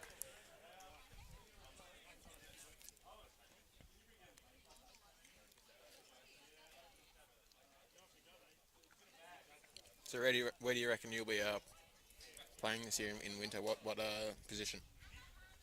Oh, I'd be happy with third or even centre field. Yeah, either of those two positions. Well, I'm not 100% sure if the Mets are staying as the Mets or they're combining, but the Mets, who are the boys that you're looking to play with, have just lost their third baseman for winter. Oh, So that spot is open. Centre field, though, I just don't see you. There's no way you take that spot over Jordan Hosking. That guy is a freak in centre field. oh, okay. I think we have to have Right field might be open. I think we might have to have a trial for that position.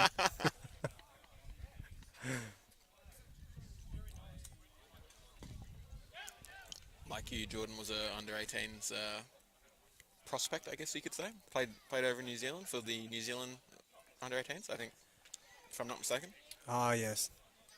He does have a good arm. I have done a long toss with him, and he's definitely got the power behind him. So, and he's got a good read on the ball in the air, which is what you want for your centre fielder. Yeah. A few trainings that you've come up with and that I've been at, we haven't really done much outfield work, so No, just been BP and some infield work. a couple small bullpens from you as well. Oh, wrong camera. Right No, camera. that's right. Yeah. So, Fathers advanced on balls, and it should bring up the catcher, Mikey Cohen. Runners on the corners. Redbacks looking to get their first run on the board. It's looking like he's getting a little bit tired on the mound. Yeah, well, he's gone through. This is his 5th inning. He's been out there for an hour 45. Well, the game's been going on for an hour 45, I should say. And he's had, well, mainly that one inning that just really took it out of him against James Wolfe early on. I think second or third dig. Mikey Cohen fouling that off, sending Pete Fathers back to first base. So I wouldn't be surprised if both Big Dogs and Redbacks were looking to change their pitching option very soon. So we'll wait and see. As a former pitcher yourself, should I say former, or you still count yourself as a pitcher? Oh, I still count myself as a pitcher. I'm a pitcher at heart, but I might just be a third baseman pitcher for now. All right. Well, as a pitcher, when you get into spots like this, it's a tough tough day hitting on you, and you've been out there for a while. What's the way you keep going?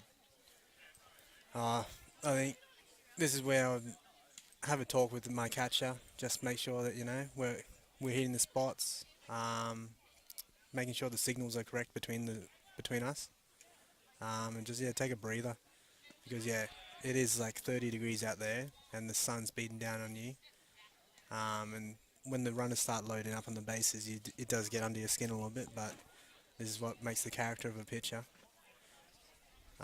So I would say, you have to take that breath and just get back into the rhythm. Just your bread and butter pitches. Absolutely. Don't have to launch the leather off the ball. Yeah. This is the one thing I don't miss being a pitcher, is being out on these hot days. Just it really takes it out of you, So fair play to Vancouver. He's gone very strong today, and that was kind of went all over the shop there. So it was a bit of a awkward ground ball down the third baseline, and Big Dog's third baseman Oscar Murphy attacked it, tried to get the out at 1, wasn't able to get there in time. Then Luke now throws it back over to 3, tries to get the out at 3, wasn't there in time. So after that, it will be runners remain on the corners, just different runners now. Redbacks able to get their first run on the board through Brendan Haythwaite. And as you say, Joe, Vancouver out there, he's getting a bit tired, so Redbacks will definitely be looking to capitalise on this. Definitely. Big swing by John Vessier for strike 1. Although Vancouver's tired, he's still throwing quite strong, and his slider, as saw in the last at bat, is still breaking nice and strong. Yeah, his movement pitches are great.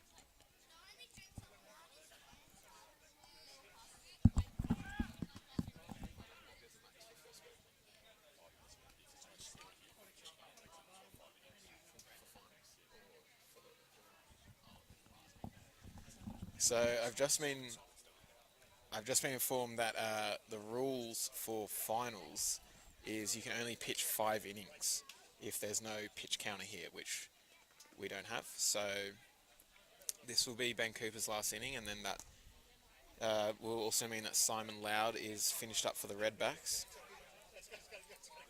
So makes a bit of sense now why Simon was kept in for that extra batter. Wanted to finish off his 5th inning. Vancouver, I imagine, will be wanting to do the same here. As that ball's fouled off for strike 2. 2-2 now. 1 out, runners on 2 and 3.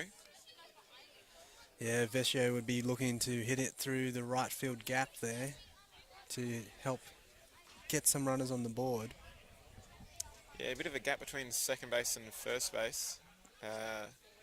Hard hit ground ball has the potential to score 2.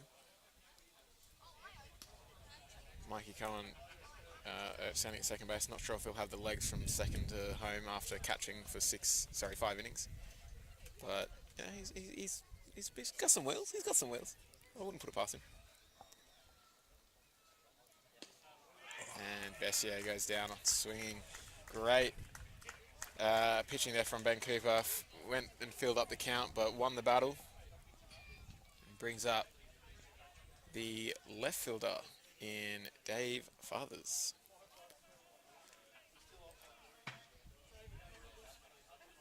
The third Fathers brother.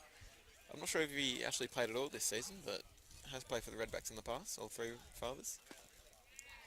Foul tip for strike 1.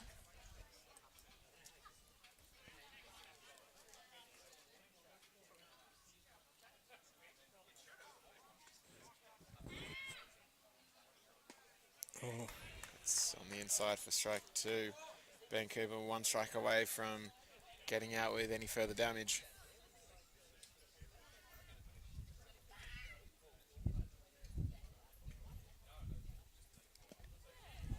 Tries that slider, but it breaks too far wide. 1 and 2 the count. Fathers looking to keep this 2-out rally going, or start it rather. Another outside pitch. Vancouver just struggling to find the spot there. Walk isn't the worst thing in the world to happen for the big dogs. Will load the bases, giving an easy ground ball, plenty of options, but of course Ben will be wanting to get the strikeout and just end this inning now if he can. And a hard hit ground ball will get through the gap. It'll score 1. It will score 2. Left field makes the error, just goes under his glove. Mikey Cohen stumbles into home plate. Little bit of a limp it looks like. Hopefully he's all right, but Dave Fathers scores 2 with that hard hit ground ball down the left side. Didn't need to hit it right side like we were asking him to, but does the job. Scores 2 for the Redbacks, and it halves the score now to 6-3. Redbacks having a bit of somewhat of a late charge to put some pressure on the big dogs. We're in the second half of the game now, so this is perhaps when the Redbacks come alive. Yeah, that's a much needed 2-run across the plate there for the Redbacks. Their last year, just a little fifth inning rally. It's definitely needed. Pick-off attempt. Not even close.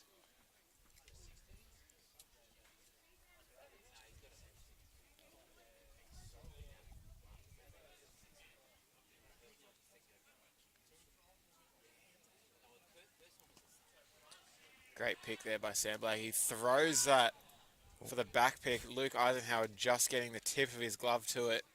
Had that gone past him, that was easily an extra base for Fathers, but not the case.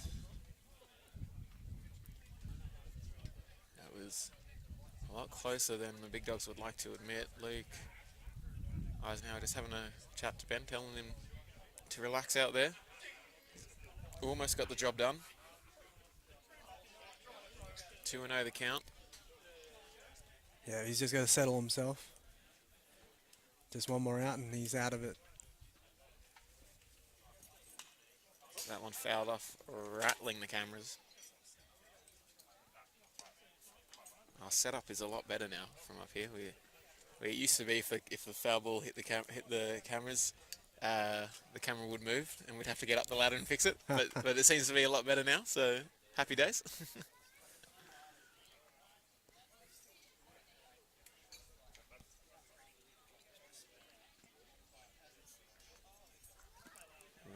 Slider inside.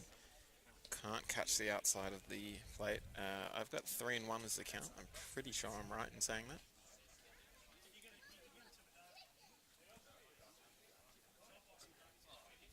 That ball punched into right field. And it will be a catch for the Big Dogs right fielder, Tom Walsh. He made it look harder than perhaps it needed to be, but he's got the job done.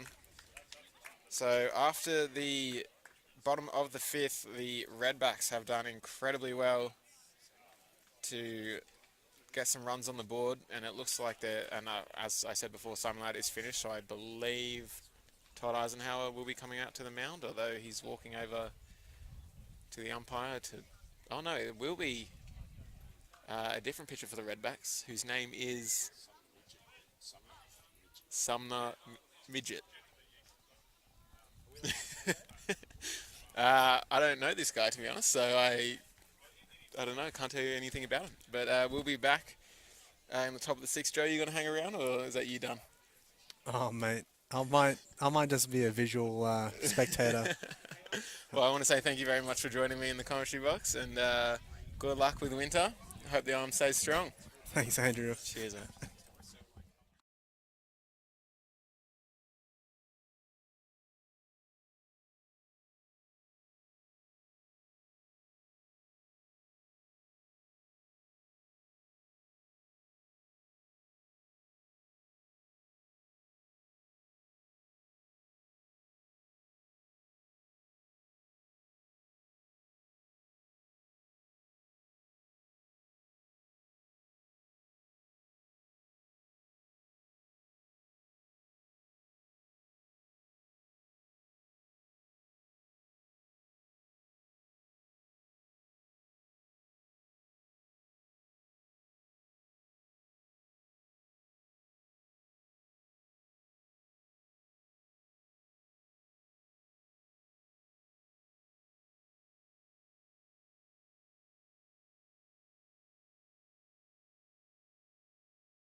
So Sam Blagg steps in, and he's going to drill that at the shortstop.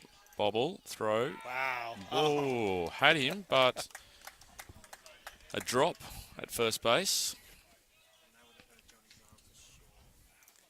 First pitch swinging, Yep. So Sam Blagg on base. Welcome, Sean Elliott, by the way. Thanks for joining us, mate. Good afternoon, Owen Harris. So Sam Blagg, first pitch, drills it at the shortstop, who there's been a replacement because I just saw John Vesio walk behind me to head towards his car. So I'm not sure, that might be Dave Fathers at shortstop. So a couple of changes. Looks like him. Yeah, that's Dave Fathers has gone into short. Looks like Hathwaite maybe has come in from the DH position into left field in replace of Dave Fathers. That's thrown away on a back pick, and Blagg will take second. He might even turn for third here, because that's a long throw. He's got the wheels. Stevenson lobs it over to third, and there stands Sam Blagg. That's not the start they needed, after getting a couple of runs in the last. No, they would have been looking to get a couple of quick outs, I think, and instead there's none out, runner on third. I'm not sure how that pitch didn't hit him. It looked like a warning pitch to me, That looked like it went in through him, Sean. That was interesting angle. So Sumner Midget, we don't know a lot about him. I think he's played a little bit of second grade for the Redbacks this year. But I also believe he may have a bit of a state league background. That one again is up and in, and he's looking for control, yeah, he's just leaving him inside at the moment, and that was a pretty easy take. So runners at the corners, none out. Oscar Murphy with that big league flow out the back of the helmet steps in. What sort of salad dressing do you think he's got on that hair today, Mate, I'm not sure. I'm not sure what sort of salad dressing he's wearing today, Sean. Probably a lot of options I would have suggested. Balsamic, ranch. So runner goes here, and that is going to be a hit and run in the end, which is going to score Blagg. And Matt Watts will advance to third on that hit by Oscar Murphy. That was a great hit. Little punch through the opposite field for a single. Scores a run. Nice ribby. Gets one of those runs back that the Redbacks played last inning. And Blake Brown steps in. So I reckon Murphy will be looking to go here early, break up the double, get out of the double play situation, and he takes off. And Important inning here, for the Redbacks. Yeah, this isn't the start they would have wanted. Runners now at second and third, and none out, and Blake Brown, who we know can mash, but he chops that to third base. Hurley, he'll make that. He is not even going to make an attempt to throw that. That was chopped very high into the air, and he thought better to have made a rush throw that may have ended up into the net. Luke Eisenhower is jogging into the dish without his batting gloves on again for the second time today. So someone needs to go and have a chat with Lukey about where he's batting in the lineup. But I believe it's his first game, First time ever, I believe. First game for Luke. So first and second. I'd throw the first pitch there, give him the strike. He's been hitting them well recently. He has. He's winning run last week. Yeah, he's either hitting them or he's getting hit by them. They both count, Yep. Oh, he looked to lay one down, and I reckon that's got Mickey Cohen right in the spot where no one's going to come out and kiss it better. I believe the apple cart is the word you're looking for, Owen.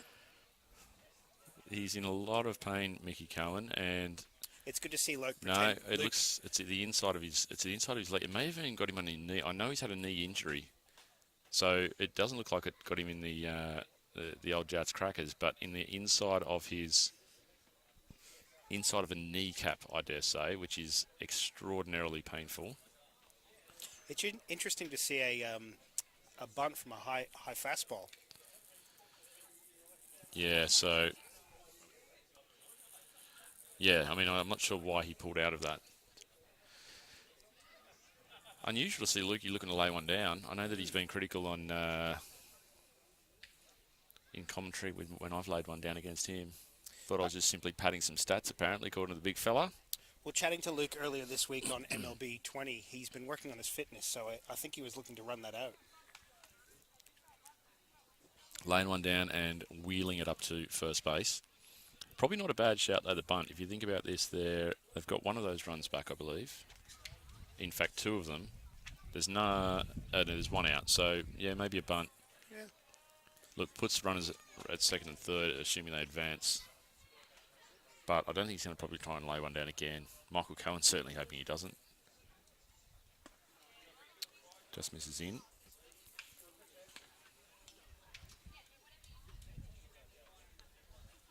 So one out. Runners at first and second. And a 1-1 count for Luke Eisenhower. There it is. Yeah, it's a good pitch. Yep.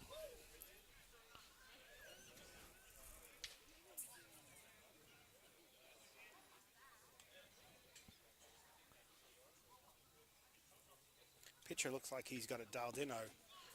Yeah, he's made that adjustment, has he? He was probably just flying open a little bit with that front shoulder, I think, earlier, and that's why we saw a couple of those pitches that were up and in. But he seems to have made that adjustment, and he hasn't missed in that same spot since. Nope. Oh, wow. Bobble and a tag on a force play. So Hurley wasn't able to pick that up on the first attempt, but got it on the second attempt, and Oscar Murphy had no choice there but to run into that tag play there from Chris Hurley. That bump play was looking like a good strategy early on there, Yeah, I don't know. Maybe it was none out. I would have thought like a better play, but with one out, maybe not. Good catch there from Michael Cohen. He's obviously still in a little bit of pain from where that ball hit him earlier, and he's managed to get out to his left there on a pitch way outside. It's ball one for John O'Elvey.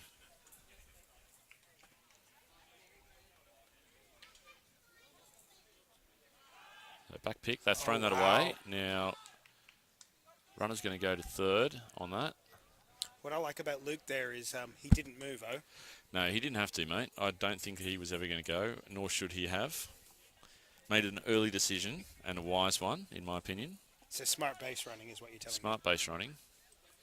It wouldn't surprise me if he tries to get a jump here, though, with runners at the corners now. Yep. You get a good read. That's a ball upstairs for John O'Elvey. Count moves to 2-0.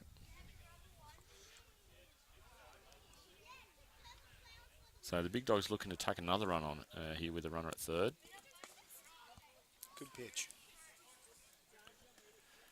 John O'Elvey sees strike one.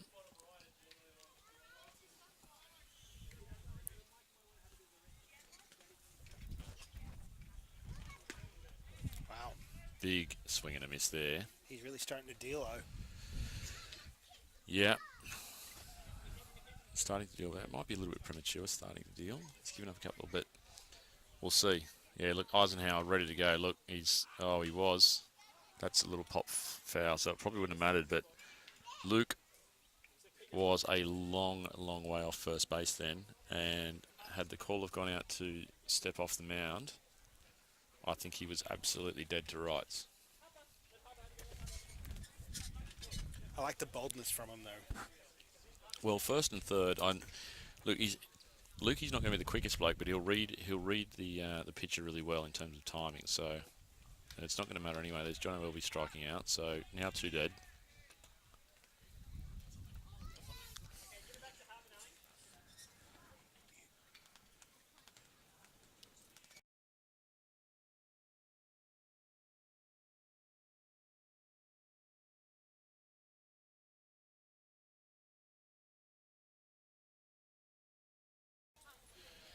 So, showing some concerns here for Eisenhower, jumping around at first base.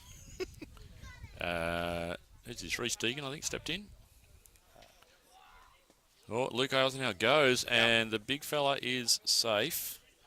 Michael Cohen bobbled that as he came up to throw. Sorry, it's not Reece Deegan. He's not even here today, so that's at least a $2 fine. That's Tom Walsh in the box. Pitch. I believe, Owen, for a semi-final game, there are $3 fines. Oh, well, there you go. 6 times 2. We'll take $6, Sean.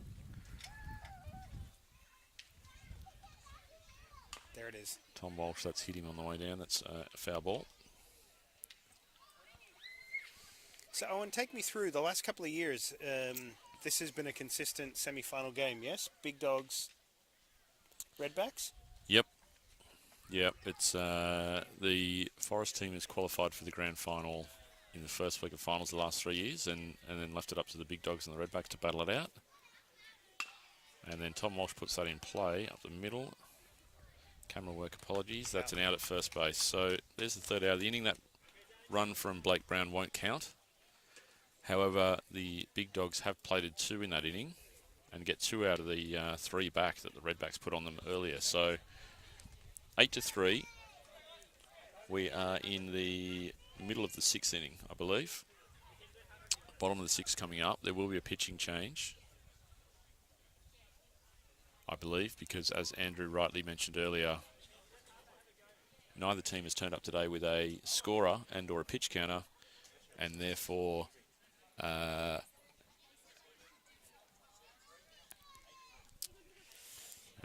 not turned up with a pitch counter and therefore are limited to a 5-inning outing, which I think probably I would say in that instance advantage Redbacks, because I think Ben Cooper probably could have gone out for another inning or 2. I'm not sure what his pitch count is, but I also think that's a benefit, Owen, if they actually do win today. It saves his arm for next week. Well, that's a good point, mate. Yeah, and they're ahead 8-3, so they get Big Luke out there, and you know if he can get, he's handy. Yeah, if he can get, I'm not sure he's going to get him 12 outs, but if you can get him maybe half that, 6 outs, or maybe 9 outs, and they've got someone else that can, maybe Blake Brown comes in for 3 to 6 outs, then just share that workload. I think that's probably a fair point, Sean. Next week being, again, a 9-inning game, it'll give Ben Cooper a little bit of time to recuperate. Very important inning here for the Redbacks, Owen. They really need to get some of those runs back to make this a live game. Yeah. Yeah, you're absolutely right, mate. I mean, look, they're going to be all important innings now for the Redbacks. Yeah. But it looks like the heart of their lineup. Who have we got? Yeah, Chris Hurley's going to lead things off here, by the looks of it. He's up on deck having a swing. Some big hits last week too, so he's looking threatening. Yep, so it'll be Hurley, Wolf, and Mounsey.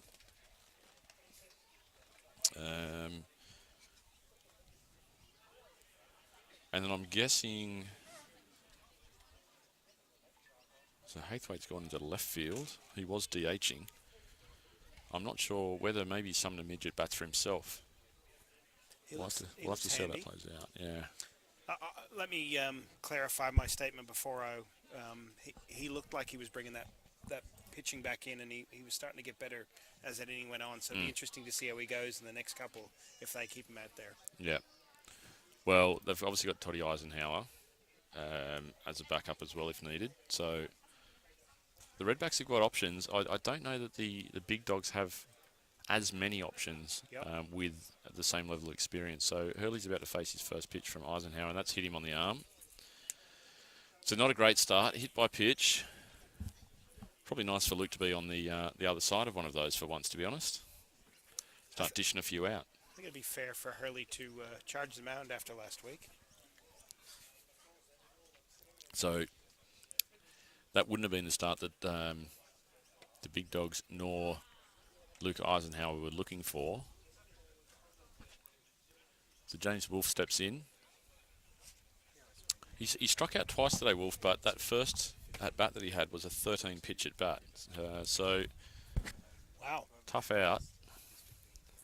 And that, I thought that was in there as well. Sam Blagg thought that was going to hit him and has not quite managed to pick that one out of the dirt. So Hurley advances on a pitch inside that I thought was going to hit Wolf as well. and I think the catcher probably thought it was going to hit him as well, so just lost vision of it there for a split second.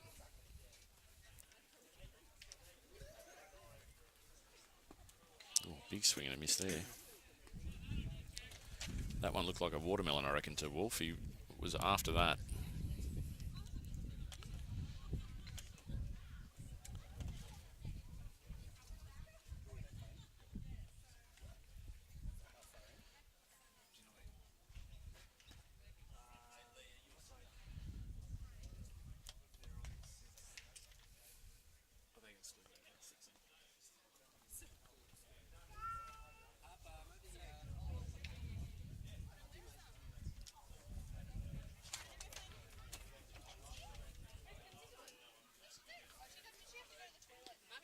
For those following along at home, the second grade game, it's 15-14, I've been reliably told. 15-4. I apologize for that. That is $3 to the tin. There you go. Didn't take long. Eisenhower Good pitch. manages to get that one on the inside corner. Good pitch.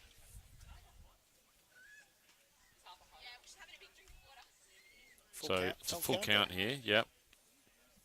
That's Andrew being slow on the graphics, but full count here. There it Wolf is. pops up. That's going to be easily taken at shortstop. And that's the first out of the inning, I believe. I believe you're accurate there, Owen. So Wolfie, third out for the day, couple of good at bats. That one probably not quite what he was looking for there. I think a productive out that moves Hurley over to third base would have been ideal with none out to at least try to get one run back in. So Steve Mountsie, the ex-softballer, steps in. Takes ball one. That is, he's lost vision of that, but that doesn't cost him anything. Yeah, very good New Zealand softballer. Yeah, I believe he might have played for New Zealand in his youth.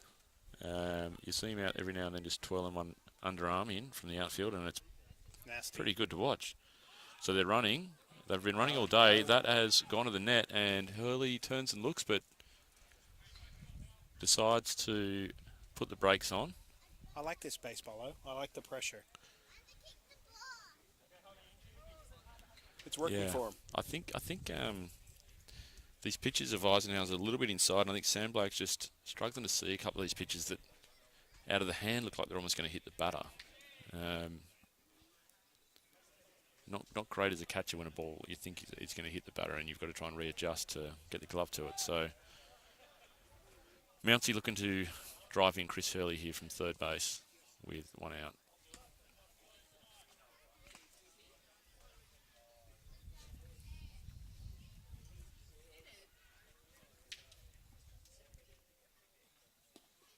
He is really putting him on the inside, isn't he?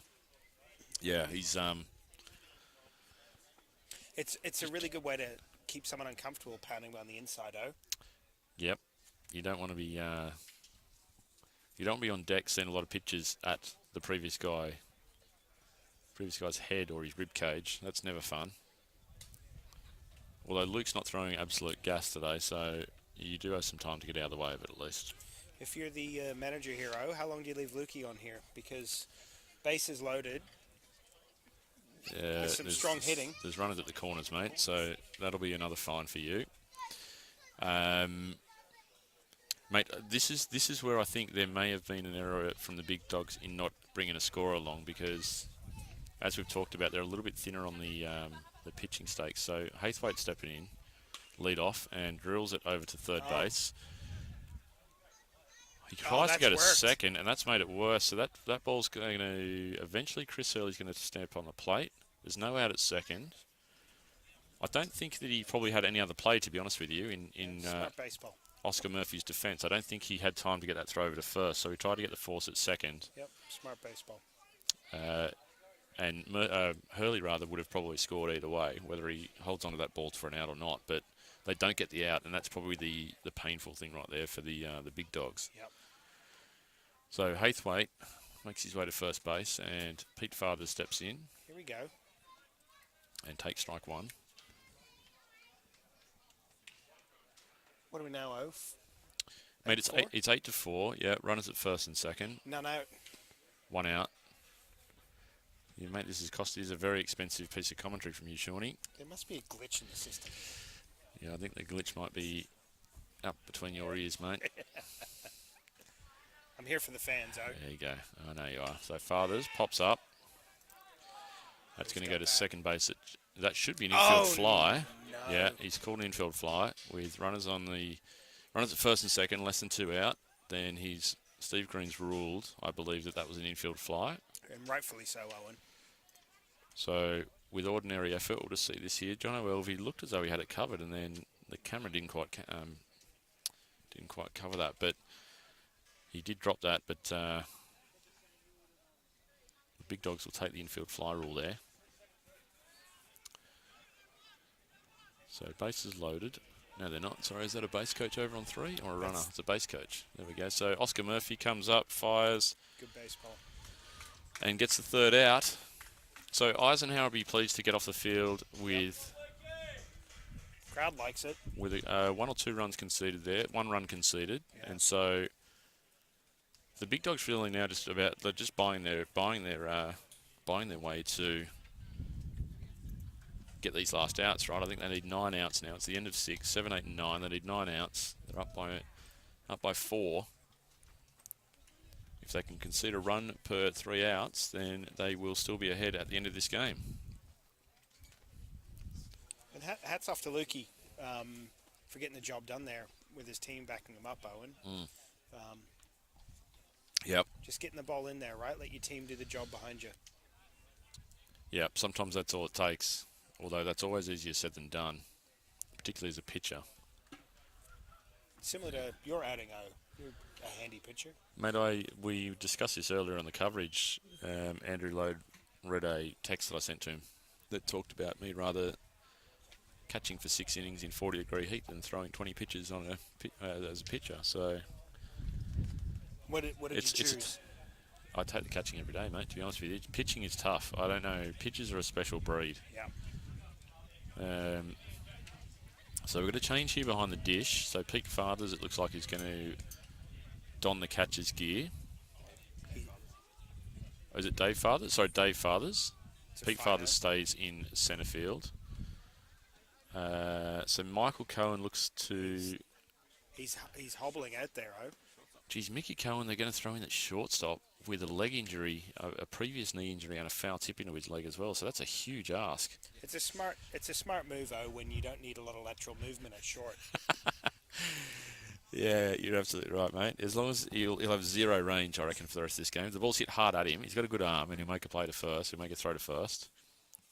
But I reckon anything 2 or 3 feet to his left or right, he's really going to struggle with that knee injury. So interesting move here. They might not have had a lot of other options. Simon Loud's come out of the game. Todd Eisenhower is available, and probably they're holding him back in case they need him to pitch. So a little bit of a... John Vesio must have had to leave the game earlier for other commitments, and so it's become a bit of a jigsaw puzzle here for the Redbacks. Could you not use... Who's at left? So Brendan Haythwaite's coming to the left from the DH position. Could you not put him at third? And well, Hurley's at third. To see. Oh, Hurley's at third, and he's been pretty good the last couple of weeks at third base. So, and I think Haythwaite in the outfield, we know he's got a cannon. He probably needs to hit his cutoff a little more often, but he does have a cannon. So I think they've probably done, I mean, other than being forced to have Michael Cohen at shortstop, they've probably done as much as they can do here from a strategy perspective. That's popped up. Wow. So he moves now. well, that's going to land in the middle of all of them. And there's no one at second base. Now no, there that's is. poor base running. So, no, so... Unpack that one, So a pop fly that probably should have been covered, I would have thought, by James Wolfe. He was a little bit slow to move. The pitcher sort of pointed at it for his infielders to catch it. There's no way Michael Cohen's going to cover that. And so it lands on the grass between the pitcher's mound and second base. Wolfie picks it up at second base, and for some unknown reason, Ryan Howarth has turned the corner to go to second base with 3 blokes standing there. I like his aggression, though. Yeah. Yeah, maybe... Yeah, was it Ryan? Maybe it wasn't Ryan. What I do know Sorry, is it will was be a fine. Yeah, it was not Ryan. It was someone batting for Ben Cooper, I think. Because this is Ryan batting now, so I'm not sure. Maybe they've brought in someone for. Obviously, Ben Cooper's come out of the game off the hill. We don't have the replacements yet, but someone who has just come into the game has made a slight base running error there, I think.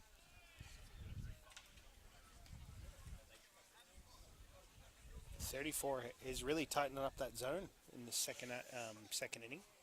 Yeah, he's looking pretty good out there. Yeah. Sumner. That's out to right. Over. And that is going to be taken Red. in the end quite comfortably. Possibly wrong-footed, but still looked relatively comfortable under that. Steve Mounsey. And quickly, there's 2 dead. I'm excited about the next 3 innings here, 4, 3. So it looks like the Redbacks second grade guys are setting up on the hill to have a couple of cold beverages. I'm guessing that game's now finished and they've probably advanced to the grand final. They all look pretty happy. Do you think the 15-4 lead was enough to finish it off, I think maybe they might have just got home, mate. So strike one here to Matt Watts, I believe. No, to Sam Blagg.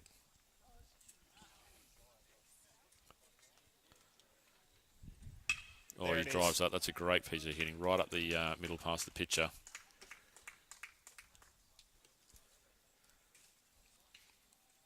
Sam Blake's done well. I think he's either 2 for 4 or 2 for 4 or possibly 3 for 4 today. Has hit the ball hard. So important. A no-run inning is so important for the Redbacks here. Yeah, with 2 out, they really want to get out of this quickly. So Matt Watts steps in. Aggressive lead at first there, Shortstop, yeah. Blagg maybe been aggressive years, and that has that's hit him. So Matt Watts takes one on the back of the left leg, and advances to first on that hit by pitch. So runners now at first and second, 2 dead. Oscar Murphy steps in.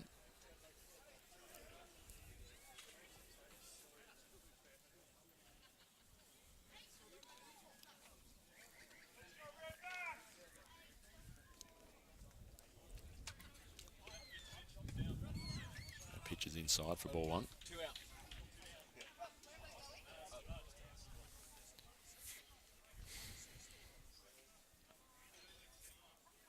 So ball 1, James Wolfe goes in to check the runner at second base. And they're going. And oh, no. Yep. Yeah, they've hosed him. Dave Fathers, I would say, has probably made up for that throwing error earlier by getting the 3rd out and getting out of this inning quickly. Agree. So, no runs. We're going to move into the bottom of 7 in an 8-4 ball game. So, interesting. This is going to be really interesting, this half inning here, Sean. I think that if the Redbacks made a couple of runs here, it makes things really interesting. They need to be patient on Luke. Yeah, it doesn't... Is he going out there?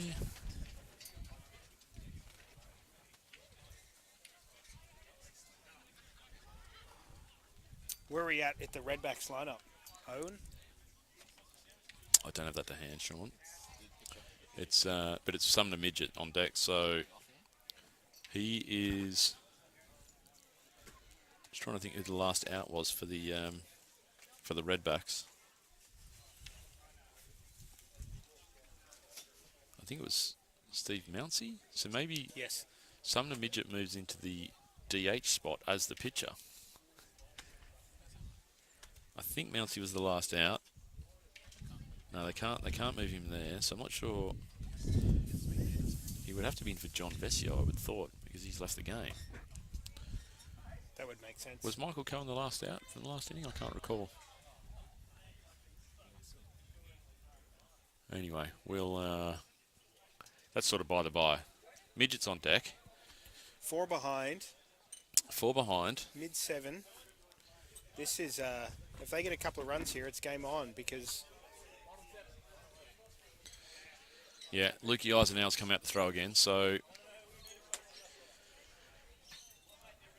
I think he's probably got to rely on, like you said earlier, Sean. I think if he can get the ball into the zone and get these guys to roll over on a couple of pitches to get some ground ball outs, then they might be able to just get away with this one, the big dogs. Exciting 3 innings ahead. Yeah. Yeah, we know the Redbacks can come back as well. They have done so. Certainly this team, most of this team played in the second grade winter grand final, which I was a part of, and they were down by 6 with 2 innings remaining and came back to walk us off. So you never say never with these guys. They'll hang tough. Threats all around the Parko. Have got a really strong batting lineup. Good depth in pitching. Can field. It's, again, I keep saying it, but an exciting 3 innings to go. Yeah. And it's going to be, yeah, it is the 4 spot, so it's Sumner Midget stepping in for John Vesio. And that's ball 1 inside.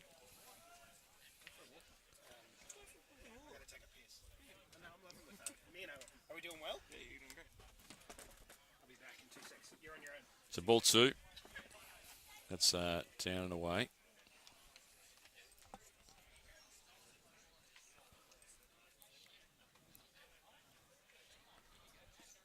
And there's ball 3 inside. So Luke Eisenhower will want to strike here. He's probably got a free pitch. I'd be surprised if Midget swings at this 3-0. And there it is. So 3-1.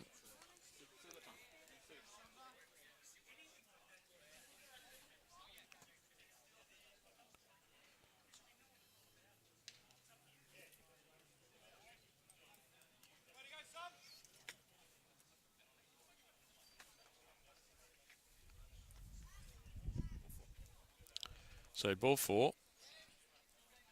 Midget moves to first base. In steps Dave Fathers, the relieving catcher.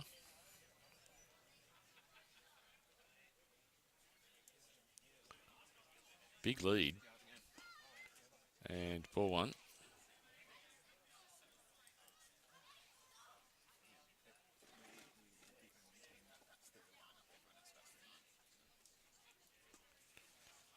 Ball 2, and they try to backpick Midget at first base. He's back in time.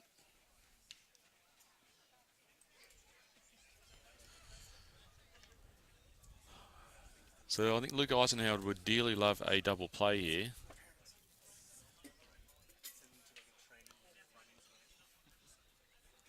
Dave Fathers looking to advance the run around it as a minimum. There's a pitch on the inside corner. Nice pitch for a strike. So 2 balls, 1 strike.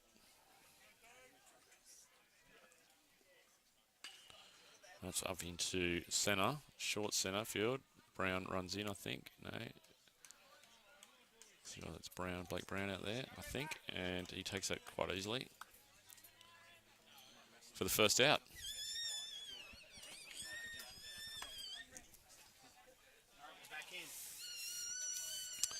So 1 on, 1 out.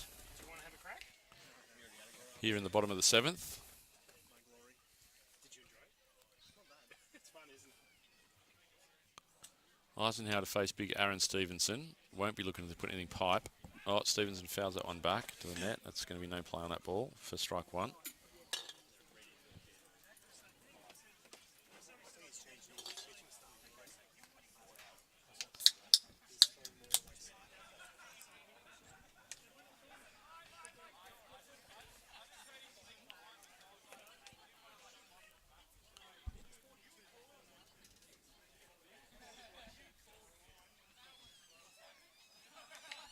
There's a swing and a foul ball again. One thing I'll say about Big Aaron, he doesn't like to put the bat on the shoulder very much. No. He's a guy that likes to hit the ball. He likes to hit it very, very hard. And he doesn't take a lot of pitches. He sees something he likes and he swings the bat hard at it. So a couple of fouls has got him in the hole at 0-2. This is what Lukey does well, right? Just makes the boy swing. Yeah, well, I mean, he's probably not going to have to convince Aaron to swing too much. As I said, he likes to hit. He's there to hit, not to walk. There it is. So that's a perfect double play ball, room service. Yep.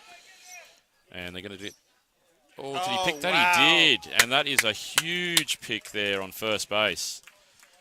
I'm not sure who that is, but that is a hell of a job. As I said, there was a room service double play ball up the middle to the shortstop, and he flipped it over to second quite well.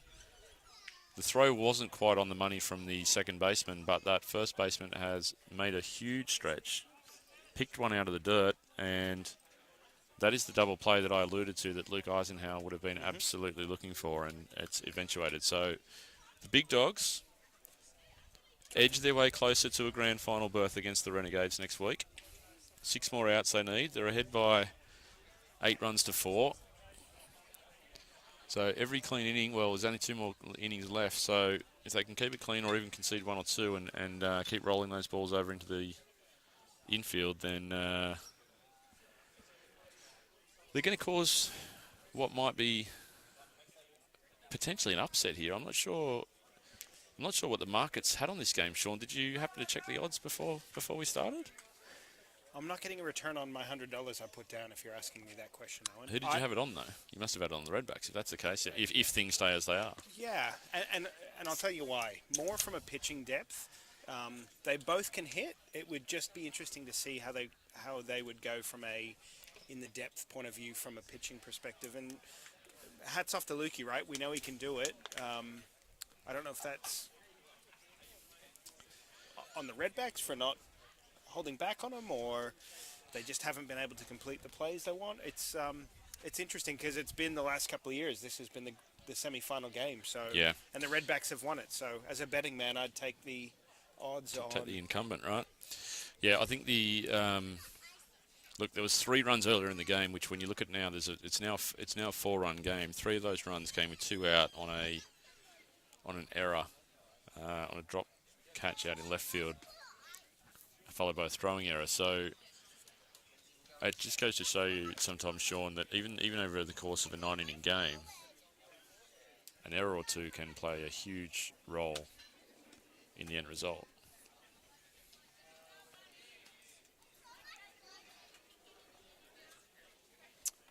So Oscar Murphy's going to step in.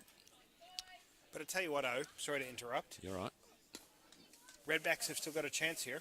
They do. They've still got 6 outs to get some runs. And it's not like they're down by a lot. 4 runs is gettable.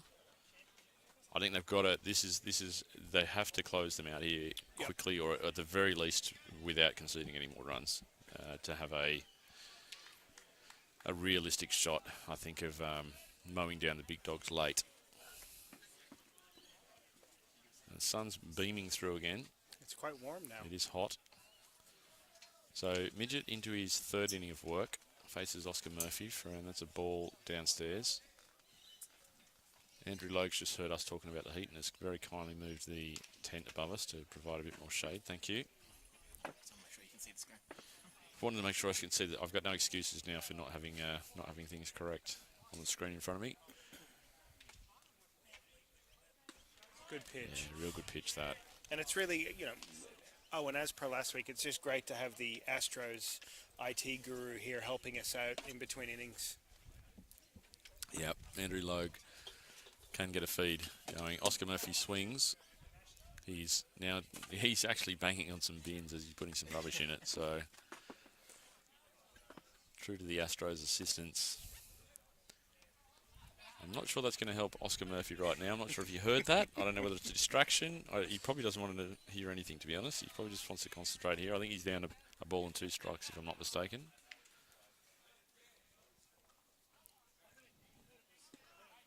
Big cut. No, that's strike 3. So Murphy down on strikes. It's good to see the crowd here today, too. Well, I'd suggest 40, 50 people, which is great for a semi-final for minor league baseball.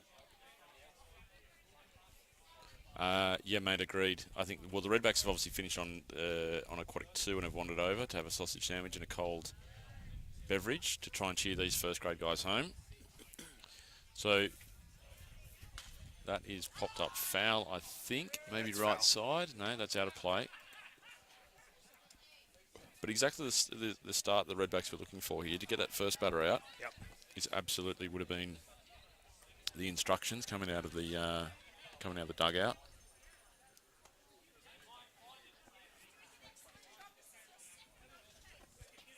And this looks like Blake Brown. So Brown, we know, can hit the ball very, very hard if he gets the right pitch here. That's gone behind him. Oh, he's claiming that he thought he felt a little feathered on the elbow there, but He's begging there, O. He's begging. umpire Steve Green says, "Come on, Blake, get back in the box." Andrew, can we bring up Snicko there? I think Brown was probably foxing a little bit and has conceded the fact that he probably wasn't hit. So 1-1. Goes right side. Good piece of hitting, but straight to Steve Mounsey, who takes that catch. And in true form to his ex-softballing background, underarms one back in with no pressure on that throw. I'd back Blake Brown in to crush a ball. Yeah, Try and say that again 3 times, mate. it's quite difficult. He's a hitter, is what I'm trying to say. Yeah, you got a hold of that, but straight to the fielder out him right. So Luke Eisenhower jumps out of the box. For a strike. A little bit jumpy, Lukey. I can't really blame him either, if I'm honest, because the hit by pitch category has been ticking over very, very constantly the last couple of games. So I believe he had 32 hit by pitches last week. yeah, that's left field, and that is a base hit. So that's the second time he's managed to thread the needle through the 5-6 hole today. Same hit last week won the game for him. Yep, he's Getting the job done. and likes to go poolside. So 2 dead, and I think the Redbacks will just be looking to get this third out. It's Jono Elvey steps in. That's a ball inside.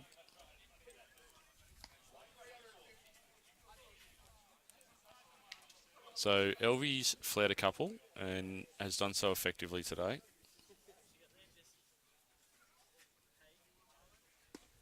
Great pitch. That's a good pitch on the inside corner for strike 1. Yeah. So Elvey probably just looking here to advance the runner, stay alive, keep the line moving, keep the pressure on the Redbacks to get this last out.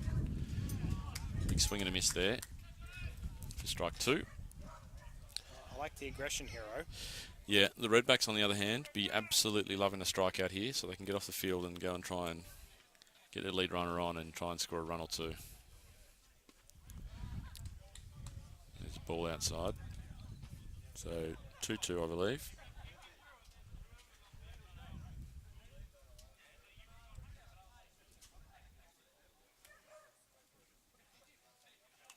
And a foul tip straight back to the net.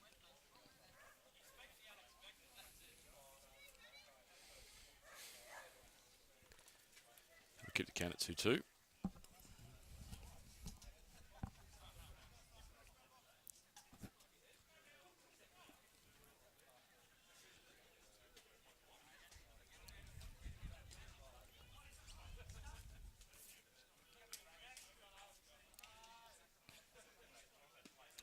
Wow. There it is, outside corner.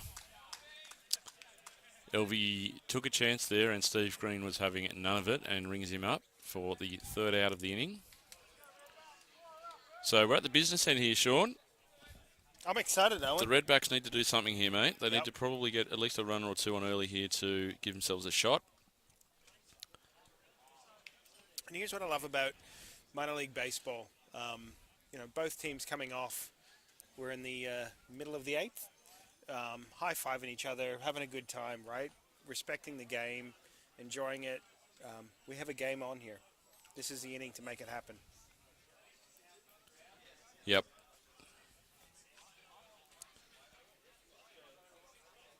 Yeah, minor league baseball.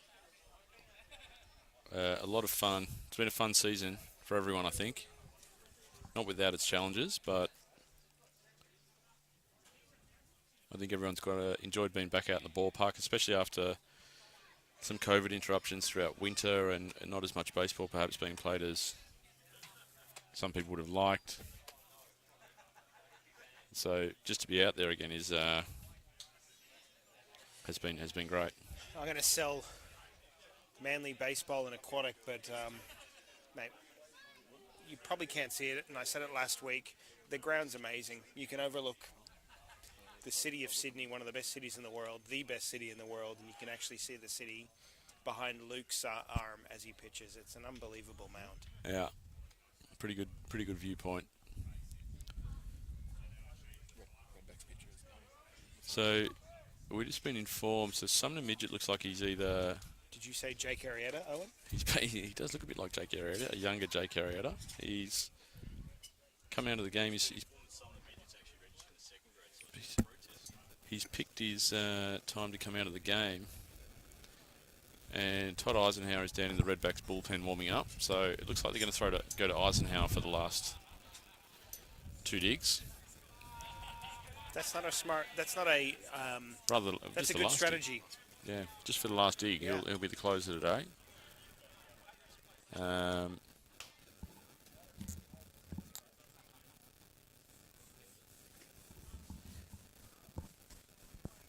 were some questions around Midget's qualification standards to play in this game, so that'll be an interesting one to cover off. He was playing, I believe he's been playing a lot of second grade. I'm not sure whether that qualifies him to play in the finals for first grade, but that's not for us to decide. So Chris Hurley steps in. There it is. And that is a foul ball to the left side, well fielded in third base coach's box by one of the fathers, I believe. I think it's Peter. It might be Dave. I think it's Peter. Red shoes is Peter, I believe. So 1-1. But I think to park that for a second. Hurley again goes left side and foul ball. To park that for a second, right? That's for management to deal with. He pitched well, and he did his job out there. He did. He came in and threw 3 innings. He conceded 2 runs. I'm not sure whether they were earned or not. We don't have the... So the Redbacks did what they needed to do, which is to get the first runner on. James Wolfe now steps in. And that is up. Interesting to see if Hurley runs here, oh? Yeah, they don't want to ground into a double play. Wolfie's not going to get up the first base line super quick, but that is it's going to drop in foul to the net. Yeah, I don't think they will, mate. I'm not sure they're going to send Hurley yet. He's got the wheels against Lukey. Yeah, none out though. Lead runner on. You want to give James Wolfe, who's batted well here today, hasn't really seen the rewards for his quality at bats today, but he's... Yep.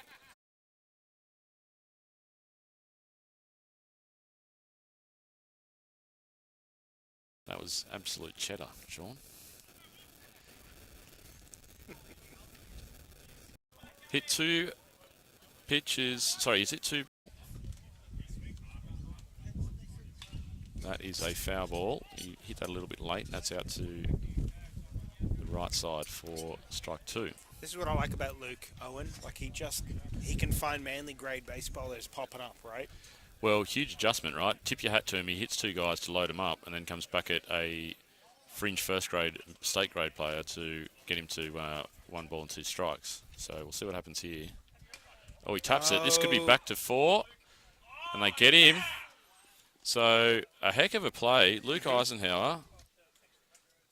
Tip your hat. Brendan Haythwaite pops one into the dirt back to the pitcher, Luke Eisenhower, who has the wherewithal to understand that its bases loaded and goes to home plate for the force and the first out.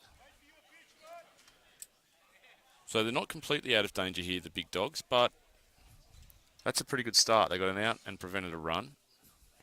That's just good baseball. Great baseball all around. Good adjustment, Luke Eisenhower. Well done. And Pete Fathers steps in now. So Again, we know he can hit the ball a long way.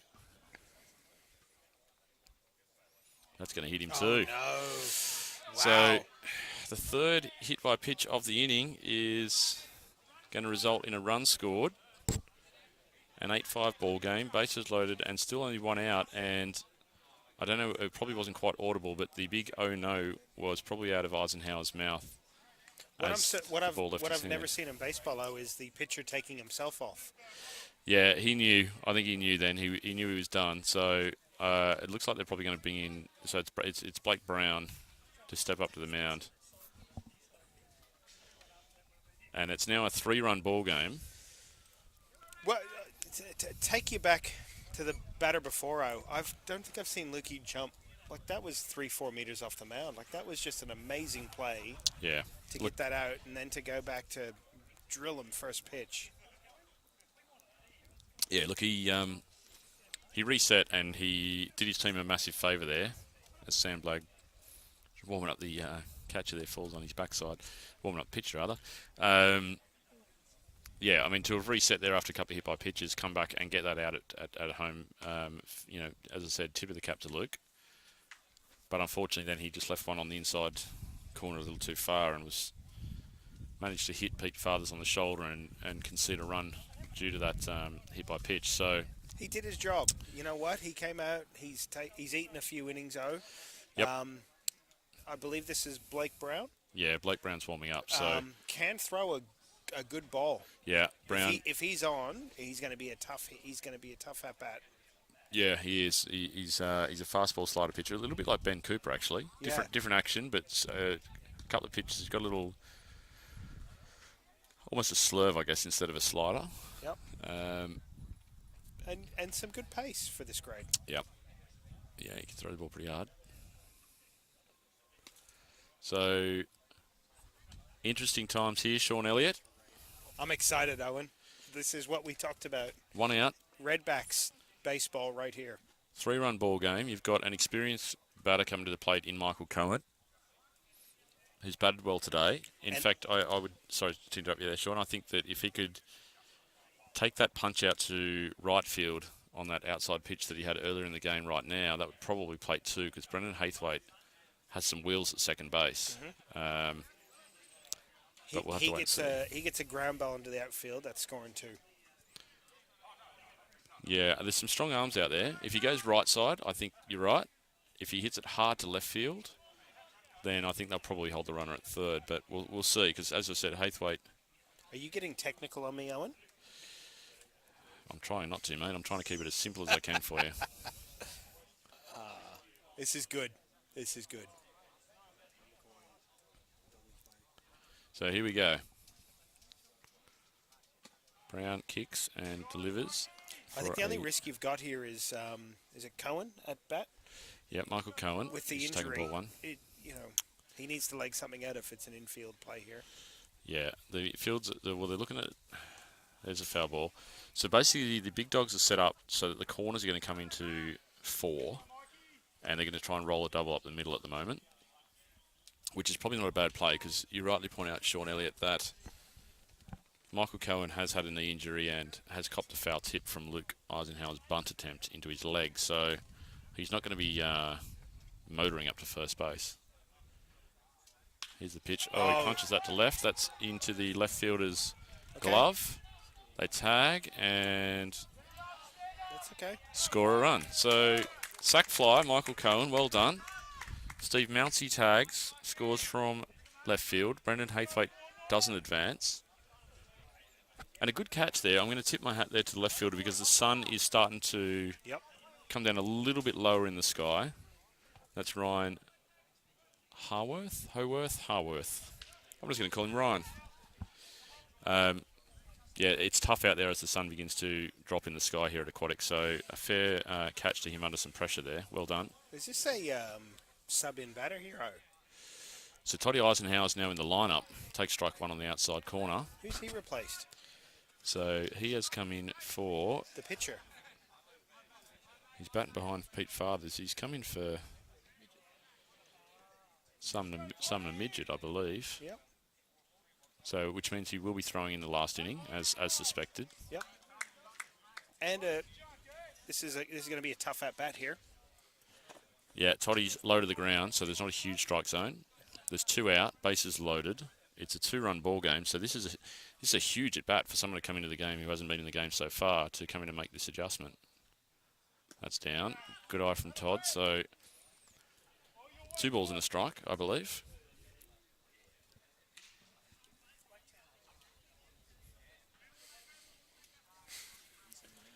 So Toddy looking for something to drive here. Yep. Sorry, bases aren't loaded. Simon Loud, I can see a red shirt over there, but he's base coaching, so it's 2nd and 3rd. There it is. That's into the hole. They're going to have to make a play. He's made that. He's made that. So Luke Eisenhower wisely runs in to prevent that ball from getting past him. And Todd Eisenhower, his brother, is safely aboard. So 8-6, 2 dead. We're in the bottom of the 8th, I believe. And Dave Fathers steps in. So Fathers can really make amends for that earlier error here today if he can drill one here and score a couple of runs. That's a fastball up.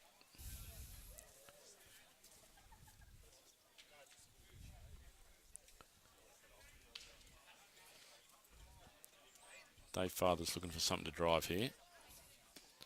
Oh, that might have been the one. Yeah, that was it there. He might live to regret leaving the bat on the shoulder for that one. Brownie's got some good off-speed stuff too. What's he throwing here, O? Well, it's a 1-1 count. He's certainly not going to give him one down the can. He's certainly going to be trying not to give him one down the can anyway. But there's a big hole on the right side, and I think he tried to go there with that one, and ends up fouling it back into the fence. So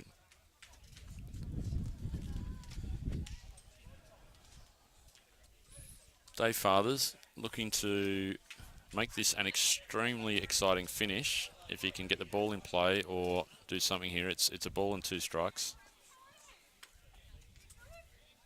8-6 0. 8-6, yep. There it is. There it is. That's a foul.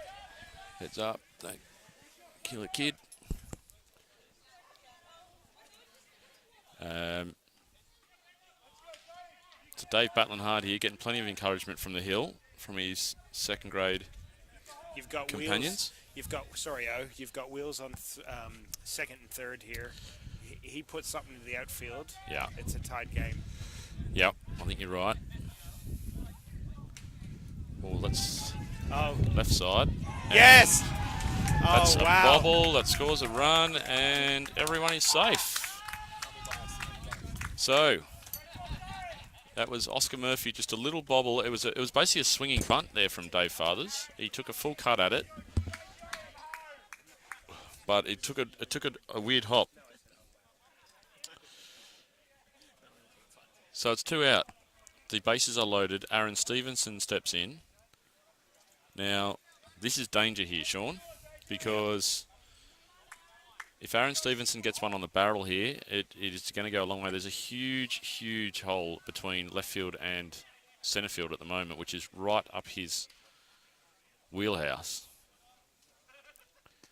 That's a good pitch. Strike one outside. That's a good pitch. Anything down and away here is not going to be something that he's looking to drive. So a good spot there from Blake Brown.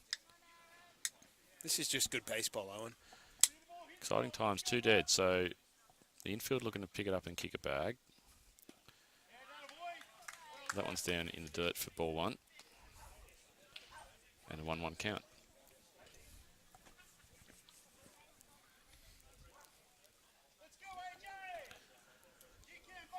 So Stevenson looking to do something exciting here, and he swings and misses.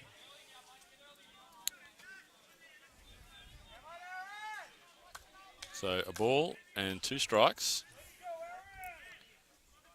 And the Big Dogs looking to get a strikeout or an out any way they can to retain a 1-run lead here.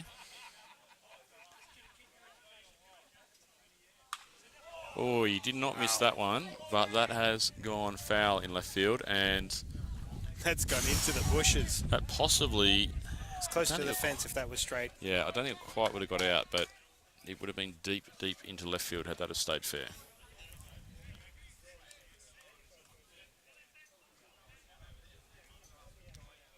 So a ball and 2 strikes.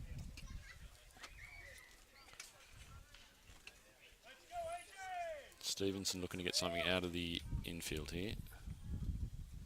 There it is. And it's gone to the shortstop, and he's going to go to...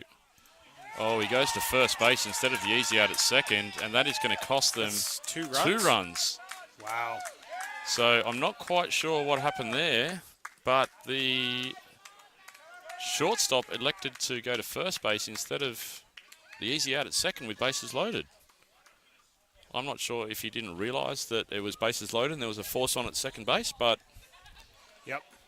he has not dropped quite it short into first. not quite assessed that situation correctly and has thrown the ball away. So, But there's still time-o. We're bottom of the 8th. They're up by 1 now, Redbacks. yeah, Redbacks up now 9-1. So the Big Dogs now just desperately need this this third out rather. Chris Hurley steps in, and the Redbacks will be looking to extend this lead by at least another run with a runner on third base. There's runners at the corners, 2 dead. And Hurley to take his first pitch. And that hits him. So Wow. lots of hit by pitches on both sides today. That's the 4th one of this inning, and that's really what has... Ironically, that's really what's cost the Big Dogs last week, but probably got them home last week against Pittwater when Pittwater managed to hit 4 or 5 batters in an inning. So, And to be fair here, Chris has actually done a job, right? He's actually got the outs. This is what's wonderful about baseball. You know, it's a tough game. When pressure's on,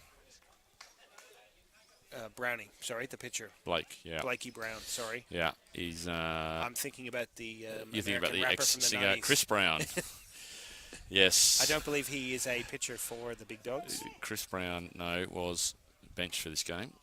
Instead, Blake Brown is here, and that is up for ball 1. Apologies, Blake. So it's a 1-run lead to the Redbacks, 9-8. Game on. Bases loaded. They really just need a ground ball or a strikeout or just an out. They need an out.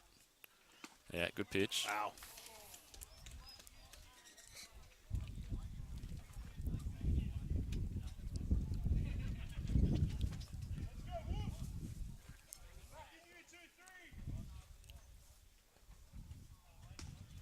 Swing and a miss. Wolfie wanted that one.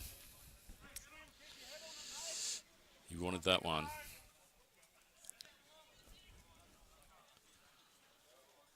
So it's now ball and 2 strikes, I believe, on James Wolfe. And here comes the pitch.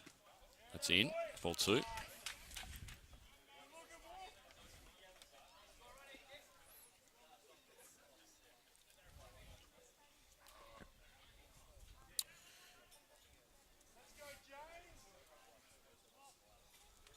just hit the 3-hour mark in this game. And there it is. Oh, Wolf in play, left side. And they tag There the we go. force. So some common sense baseball there from Oscar Murphy, who just doesn't panic, picks the ball up and tags out the force runner Aaron Stevenson from second base as he advanced to third.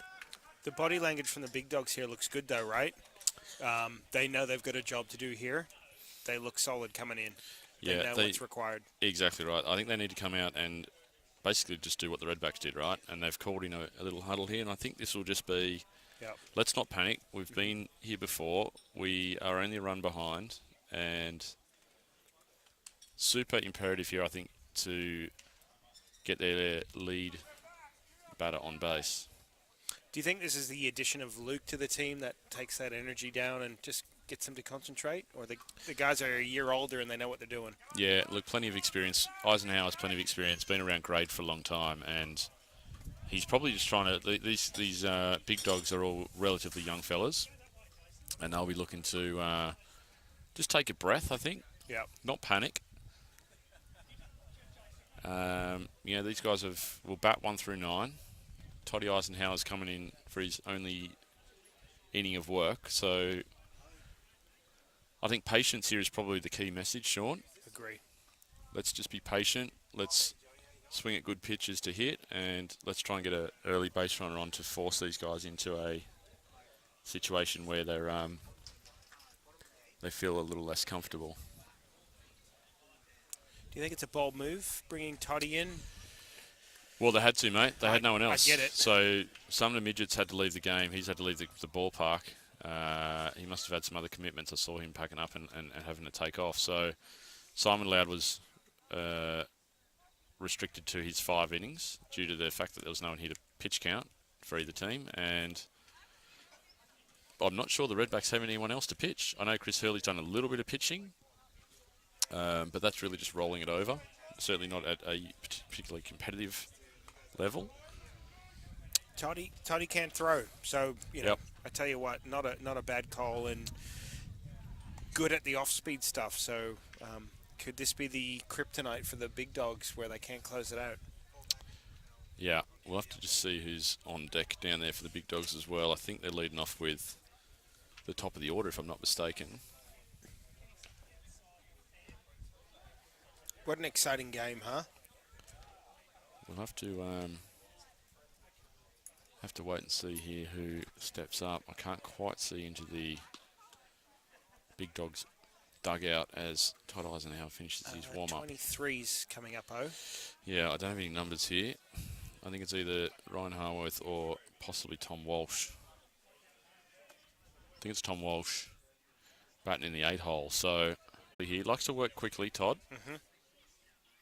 And Tom Walsh will be just trying to get the bat on the ball and make them really earn this out with a ball and 2 strikes. And there, oh, goodness me. I'm not sure where that missed, Owen. That is a hell of a take, or was too good for everyone, including possibly umpire Steve Green. 2 balls and 2 strikes. So, an exciting finish. Oh, there we go. A hit by pitch. So, do you think that's payback? mate, there's no way that's payback at this stage of the game. That is a... It's a risky move, though. That was a mistake, I think. Todd Eisenhower was throwing the ball well. That's just one of those ones coming into the game a little cold, didn't quite find his release point on that pitch, and has put the lead runner on, which is exactly what the big dogs were looking for. And he's, he doesn't hit a lot of batters here. No, he doesn't. It goes to show the nerves in a 9-inning game. That is into right field, and is that going to drop in, or is that going to be straight down Steve Mouncey's throat? It is. He, even at this tight point of the game, still underarms one him after these softball background. This is a do-or-die inning, hero. I'm with the runner on first who's got wheels. I'd be looking at being aggressive on the base paths here. Well, 1 out. Yeah, I think they've probably... I mean, they've got I'll say a relatively inexperienced catcher in Dave Fathers. I don't know how much catching Dave Fathers might have done in his youth, but I'd be sending him... The young fella looks like he's got some wheels. I'd be sending him first pitch here and taking my chances. He doesn't go. That's ball 1 up. And we're back to the top of the lineup. So I believe this is the 5th time we're through the lineup for the big dogs today. They really need to get a runner in scoring position. He's got the lead too, hero. Why is he not going? He needs to go. That's strike 1 on the inside corner. Ryan can hit the ball hard, and so they need that runner at second base to give him a chance to drive one in. Just go. No, he gets a good secondary again. That's a good block. Good block, David Fathers. I was saying I didn't think he did much catching, but looking at that block, he might have done a little bit before. First base is secondaries. A third, almost half the way up the baseline. They need to send him.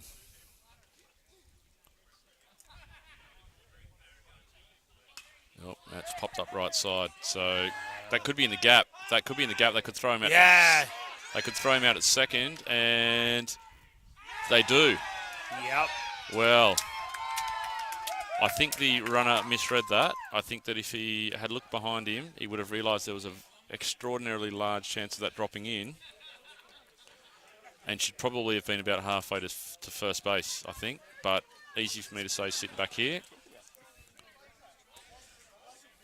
And that's now 2 out. So, Sean, the Redbacks are an out away from a grand final berth. I don't know what to say about that last play there, Oh. Should have run Yeah, he the should have 7 been. pitches before, and Yeah, they're the reasons why. I think. Things happen in this grade. I mean, if he steals a base there, that falls in. He's at least at third base Correct, with none out. It's first and third with none instead of With 1 out. a that runner would have out. been. Now it's 2 out. Yeah, sorry, with 1 out. You're right. Just check the runner, and he's in safely. Wow. So, I'd say probably hit by pitch is almost the story of the day today, Sean. Again. It could still play a factor, oh. Yeah. That's a cut right side that is out of play. And Both Todd and Luke have done their job today. yeah, I think Lukey will be pretty disappointed probably with those 3 hit by pitches. I think that's the only thing that he'll possibly live to regret. It wasn't for lack of trying, and he did come back and get that out in between, but those 3 hit by pitches are going to be important. So Sam Blagg hanging tough here. Runner goes. That's a strike. Yes. And he's into second. So Dave Fathers keeping things tight and gets a throw over there that's just a little late. Game's still alive here, oh. Count, I believe, is 0-2. So they're down to the last strike with a runner on. So here we go. Oh, he's tapped that into shallow centre, has he? Go, send him. Yes, and the tying run, he's going to, it's gone through centre field, so he's going to score easily. And so they get it done with a strike left. Sam Eisenhower delivers. That's a pitch inside for ball 1. Matt Watts, I believe, is in the box. I think so. And Sam Blagg has caught 8 innings, and so probably doesn't have much in the tank. That's a strike. Ooh, that's a generous strike on the outside corner there, Steve Green. So I don't know whether Sam's got anything in the tank here, but he's got the hands on the knees. He'd be looking to run here if he can, but he's taken a huge lead. There's another hit by pitch. So Wow. that's now 2 on with 2 out. Top of the 9th in a tied ball game rather. Tied ball game, 2 out, 2 on. Yep, and the big fella Oscar Murphy, the third baseman for the Big Dogs, is stepping in and can hit the ball hard. So it's not beyond the realms of possibility here, Sean, that the Big Dogs go ahead here with a runner at second base in scoring position. And With the salad, as I've said before, Yeah. he can do it, right? yeah, Kid can swing. It's game on. so Redbacks looking to get this third out and keep it a 9-9 ball game. That is well blocked, David Fathers, for ball 1 in the dirt. Who have we got in the hole here, oh, for the fans at home? So it's going to be Murphy and then Brown. So probably the Two two strong batters batters. that the Big Dogs would want to have in this situation. Yep. Ball 1 to Oscar Murphy. He'll be looking to be patient here, I assume. He sees one he There it likes, goes is. right side. Send That him. is going to send. They're going to send, and they're going to go to 4. No, there's no play at home. That is the go-ahead run.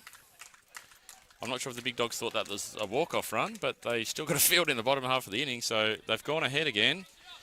And this topsy-turvy affair, Sean Elliott, continues Wow. to wow the fans here at Aquatic. Baseball. I say it every week. How good is it? That is just an amazing outcome. So And we're still alive, right? we It's only up by 1. We still have first and third, 2 out. Blake Brown's going to step into the box. I'm not sure who that is on first base. I can't quite make out who that is, but For the Redbacks? it's the big Oscar Murphy, sorry, is the Yeah. first base runner. So interesting to see if they send Oscar Murphy here or not. You have to. Just to try to take that easy out at second out of play. You have to. He goes, and there's no play. So strike 1, Blake Brown taking all the way. Yep. David Fathers happy to give away second base here in exchange for the third out.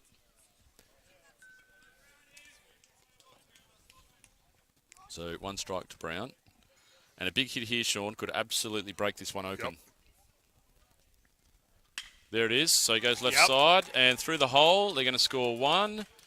And they hold Murphy at 3. That's smart with Haythwaite at left. So Haythwaite with the cannon in left manages to make the Big Dogs pull Oscar Murphy up at third base.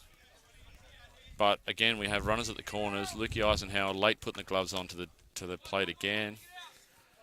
I'm not sure he really matters at the moment. I think that the fact that they've got those runs back after he gave up a run or two last inning, he'll be taking his time as much as he likes here. So again, first and third. Assume the runner's going first pitch. He's got the wheels. He should be. Yeah, Brown should be off to the races here, and he's not. And that is called strike 1. So I'm not sure why. Lukey looked at him, and he looked at Luke, and they both looked at each other unsure.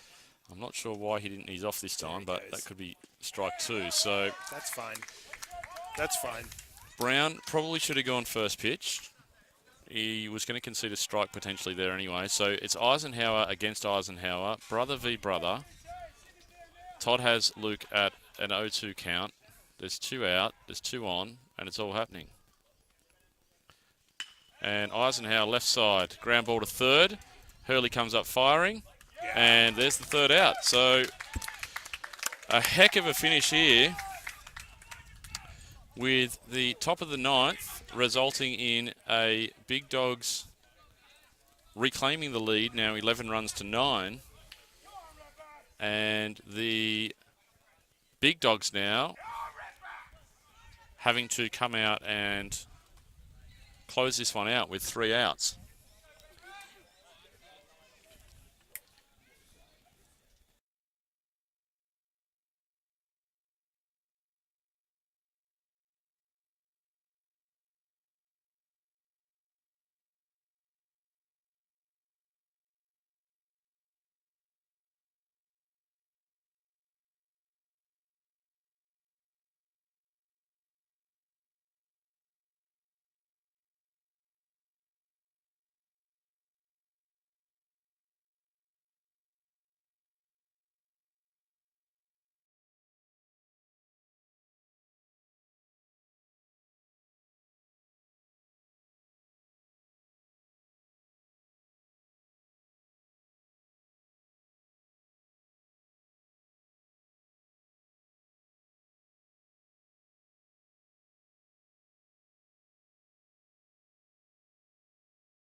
So Blake Brown to continue here in the bottom of the 9th inning.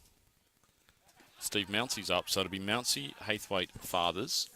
So Mouncey in the 9 hole, and then back to the top of the Redbacks lineup. Quick recap. Big Dogs down to their last strike last inning. Yep. Down by a run. Yep. Subsequently, plate 3 for a 2-run lead going to the bottom of the 9th. Clutch baseball. Absolutely clutch. Sam Blagg drove one up the center, up the middle with those 2 strikes on him to stay alive. So Mouncey, Haythwaite, Fathers, and the Redbacks will be feeling confident. Brendan Haythwaite is on deck, doesn't realise he hasn't got a helmet on. That does look like Reece Deegan catching now, so I don't know whether Reece Deegan has... He does catch for them from time to time. Yeah, I He don't know does whether have a cannon. he's arrived late to this game and we didn't know. No. I don't think he was here. I don't think that's Tom Walsh. Yeah, he did lead So it was off. Reece Deegan, right? I Yeah, thought it was. he It did. looks. Him and Tom Walsh seem to look quite similar. Yeah. Similar build. So So all right, we're going to go to runner on, Mounsey. first at bat. Yeah, here we go. Leads him off with a strike on the inside corner. Crucial at bat here. So Mounsey. 0-1. That's a ball upstairs for ball 1. So plenty of encouragement from the hill here, from the second grade Redbacks who've set up to watch the close of this game. That is in the dirt. That's a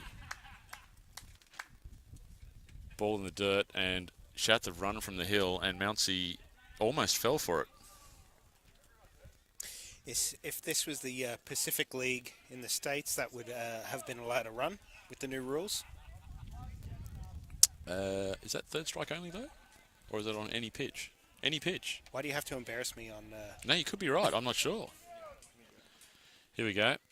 Oh, that's hit him. Oh, wow. That's hurt him, and that too. got him in the elbow, I think. That's hurt him. So, another hit by pitch. I'm not sure what that probably takes us to about 8 or 9 hit by pitches today. Again, I don't think any of these have been intentional today. No. I just think good there's just been a baseball. little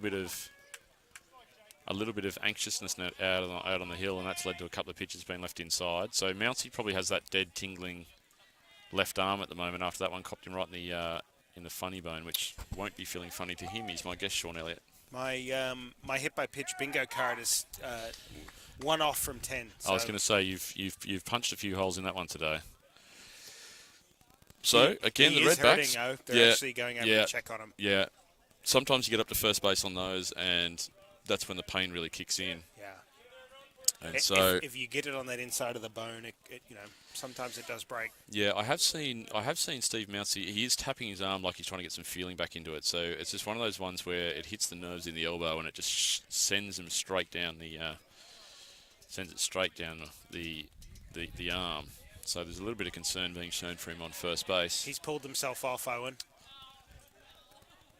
So Mounsey's called.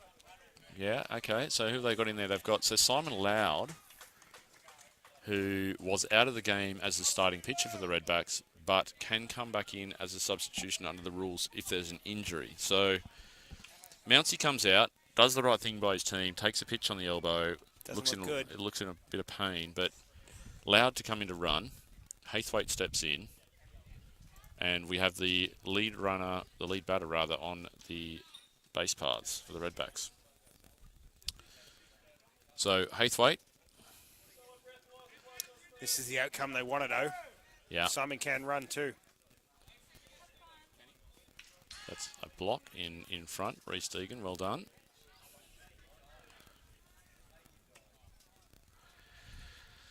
So the atmosphere has got quite tense up here at Aquatic. I know I have. I was watching the America's Cup before I came up here.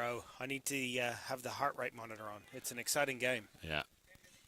There it is. Haythwaite, that pops. He pops it up straight away centre. And no, shortstop. Oh no! my Throw it to goodness.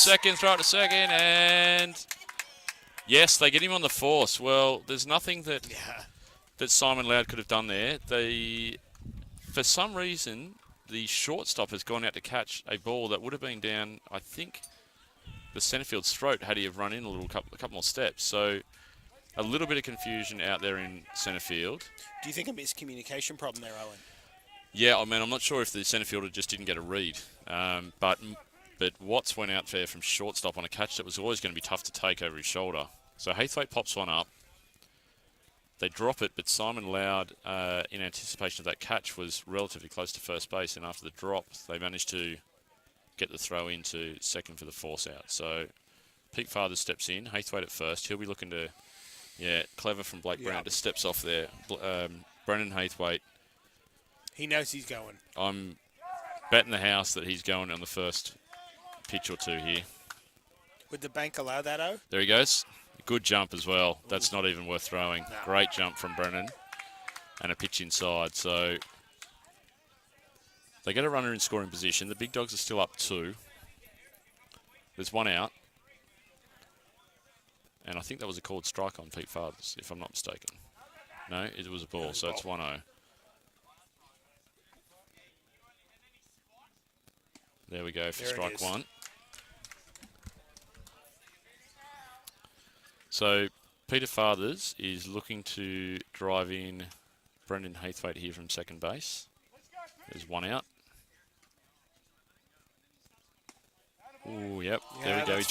He jumped out of the box, and I think he probably got out of the box a little bit early. Brendan Haithwaite is not happy at second base, and he's remonstrating with the umpire, which he needs to be a little bit careful of because he's been calling it there all day, well, yeah. Look, I don't think that was. I think that was outside. I think that was up, if anything. But Pete will come back here. There it is. So he didn't come back. That was strike 3. So Blake Brown has risen to the occasion here and has struck out Peter Fathers looking, which is now takes to 2 dead. 2 dead, bottom of the 9th. Cohen steps up. They're down 2. Can they do what the Big Dogs did to the Redbacks last inning? Well, let's see how this plays out. So Michael Cohen has been very, very solid today in the batter's box. And that pitch is in there for strike 1.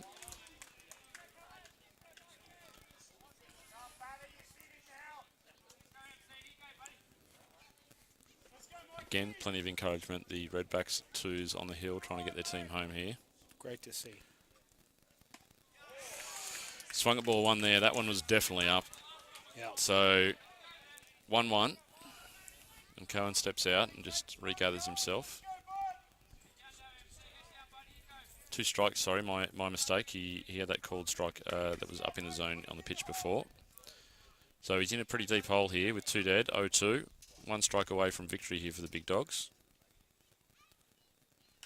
He takes a cut at that. That's a foul ball back towards us. So Michael Cohen hanging tough, as did Sam Blake when it was down to last strike in the last inning. Little punch here through first and second, and it's... Yep, anything right side here. He'll be looking for something out of half just to drive to the opposite field. Brendan goes. Oh, that's a foul tip. Cohen just stays alive. That's okay. Right pitch to swing on, right? Yeah, I think, well, he had to protect there, right? So that was close enough to take it out of the umpire's hands and take a cut at. So Cohen resets. 0-2. See if Haithwaite goes again here on the pitch. He's off. Cohen, left side. Oh over my the goodness. shortstop's head, and oh, he's missed it. Left field's missed it. A runner will score. Haithwaite scores. Michael Cohen, with that dodgy knee that he's had, gets the job done with a chopper over the infield for an for a single, and an RBI single at that. So and 2 outs. Cohen's not feeling well at. He's not feeling well at first at all. Michael Cohen has gone to his knees, and I dare say that they're calling for the physio. Well, they're not going to. Luke's come over. The only pinch runner if they're going to have anyone come in here will have to be the last out, I believe. They don't have anyone left on the bench, the Redbacks, so they can't bring in a new fresh sub. I think under the rules, he's not well. He's not well at all, Michael Cohen, and that doesn't bode well for the Redbacks catcher for next week, I don't think. Hopefully he's okay.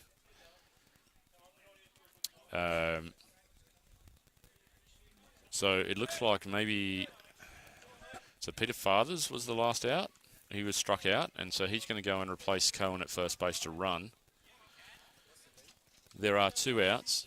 It is the bottom of the 9th. It is 11 runs to 10 in favour of the Big Dogs. And it's all happening here, Sean Elliott. What an exciting game. Certainly at 6-0 down, I didn't think this was going to eventuate, Absolutely if I'm honest. not. But I think we talked about earlier the possible mistake of not bringing along that scorer and having a pitch counter here for the Big Dogs in order to keep I still think that strategy is the right strategy, Owen. Based on next week, you've got to think a broader play, but they're both very good teams, and this is what we thought would happen, and it's playing out in front of us. Yeah, so Brown steps off just to see if Fathers was looking to go. Cohen's walking by us right now, and he does not look good. No, very ginger, Michael Cohen. No, he's got black hair, Owen.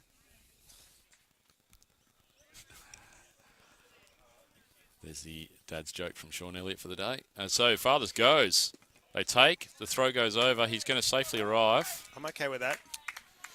So runner in scoring position. 1-run ball game. 2 dead. Todd Eisenhower at the dish. And it's all happening here. Everyone is literally on the edge of their seats at Aquatic. So we've got 2 out, 1 strike. Runner in scoring position with Toddy, who has been hitting him. Yep, can hit. Usually goes left side. That's up. So that's ball 1. Who've you got in the hole? A trusty So Astros. So it'll be Dave Fathers to come up after Todd, if they're able to get Todd on base safely. So that's a ball. 2 balls and a strike.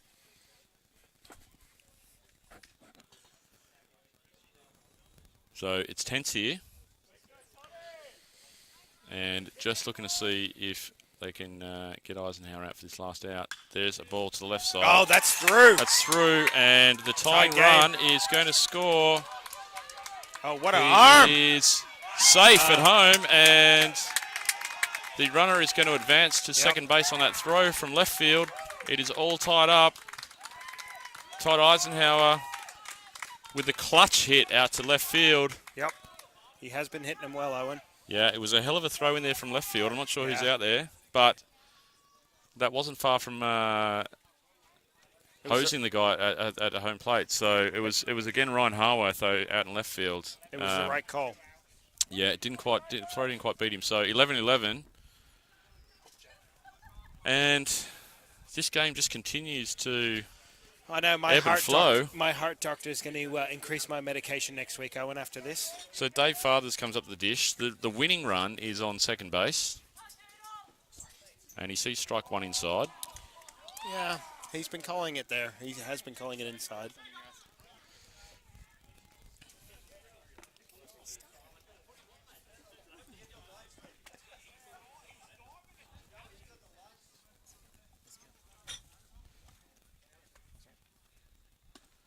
Ooh, got away with one there, I think. So 1-1. Yep.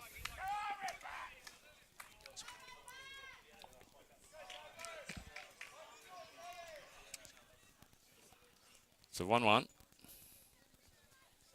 Dave Fathers looking to drive Eisenhower in to win it. That's a ball inside.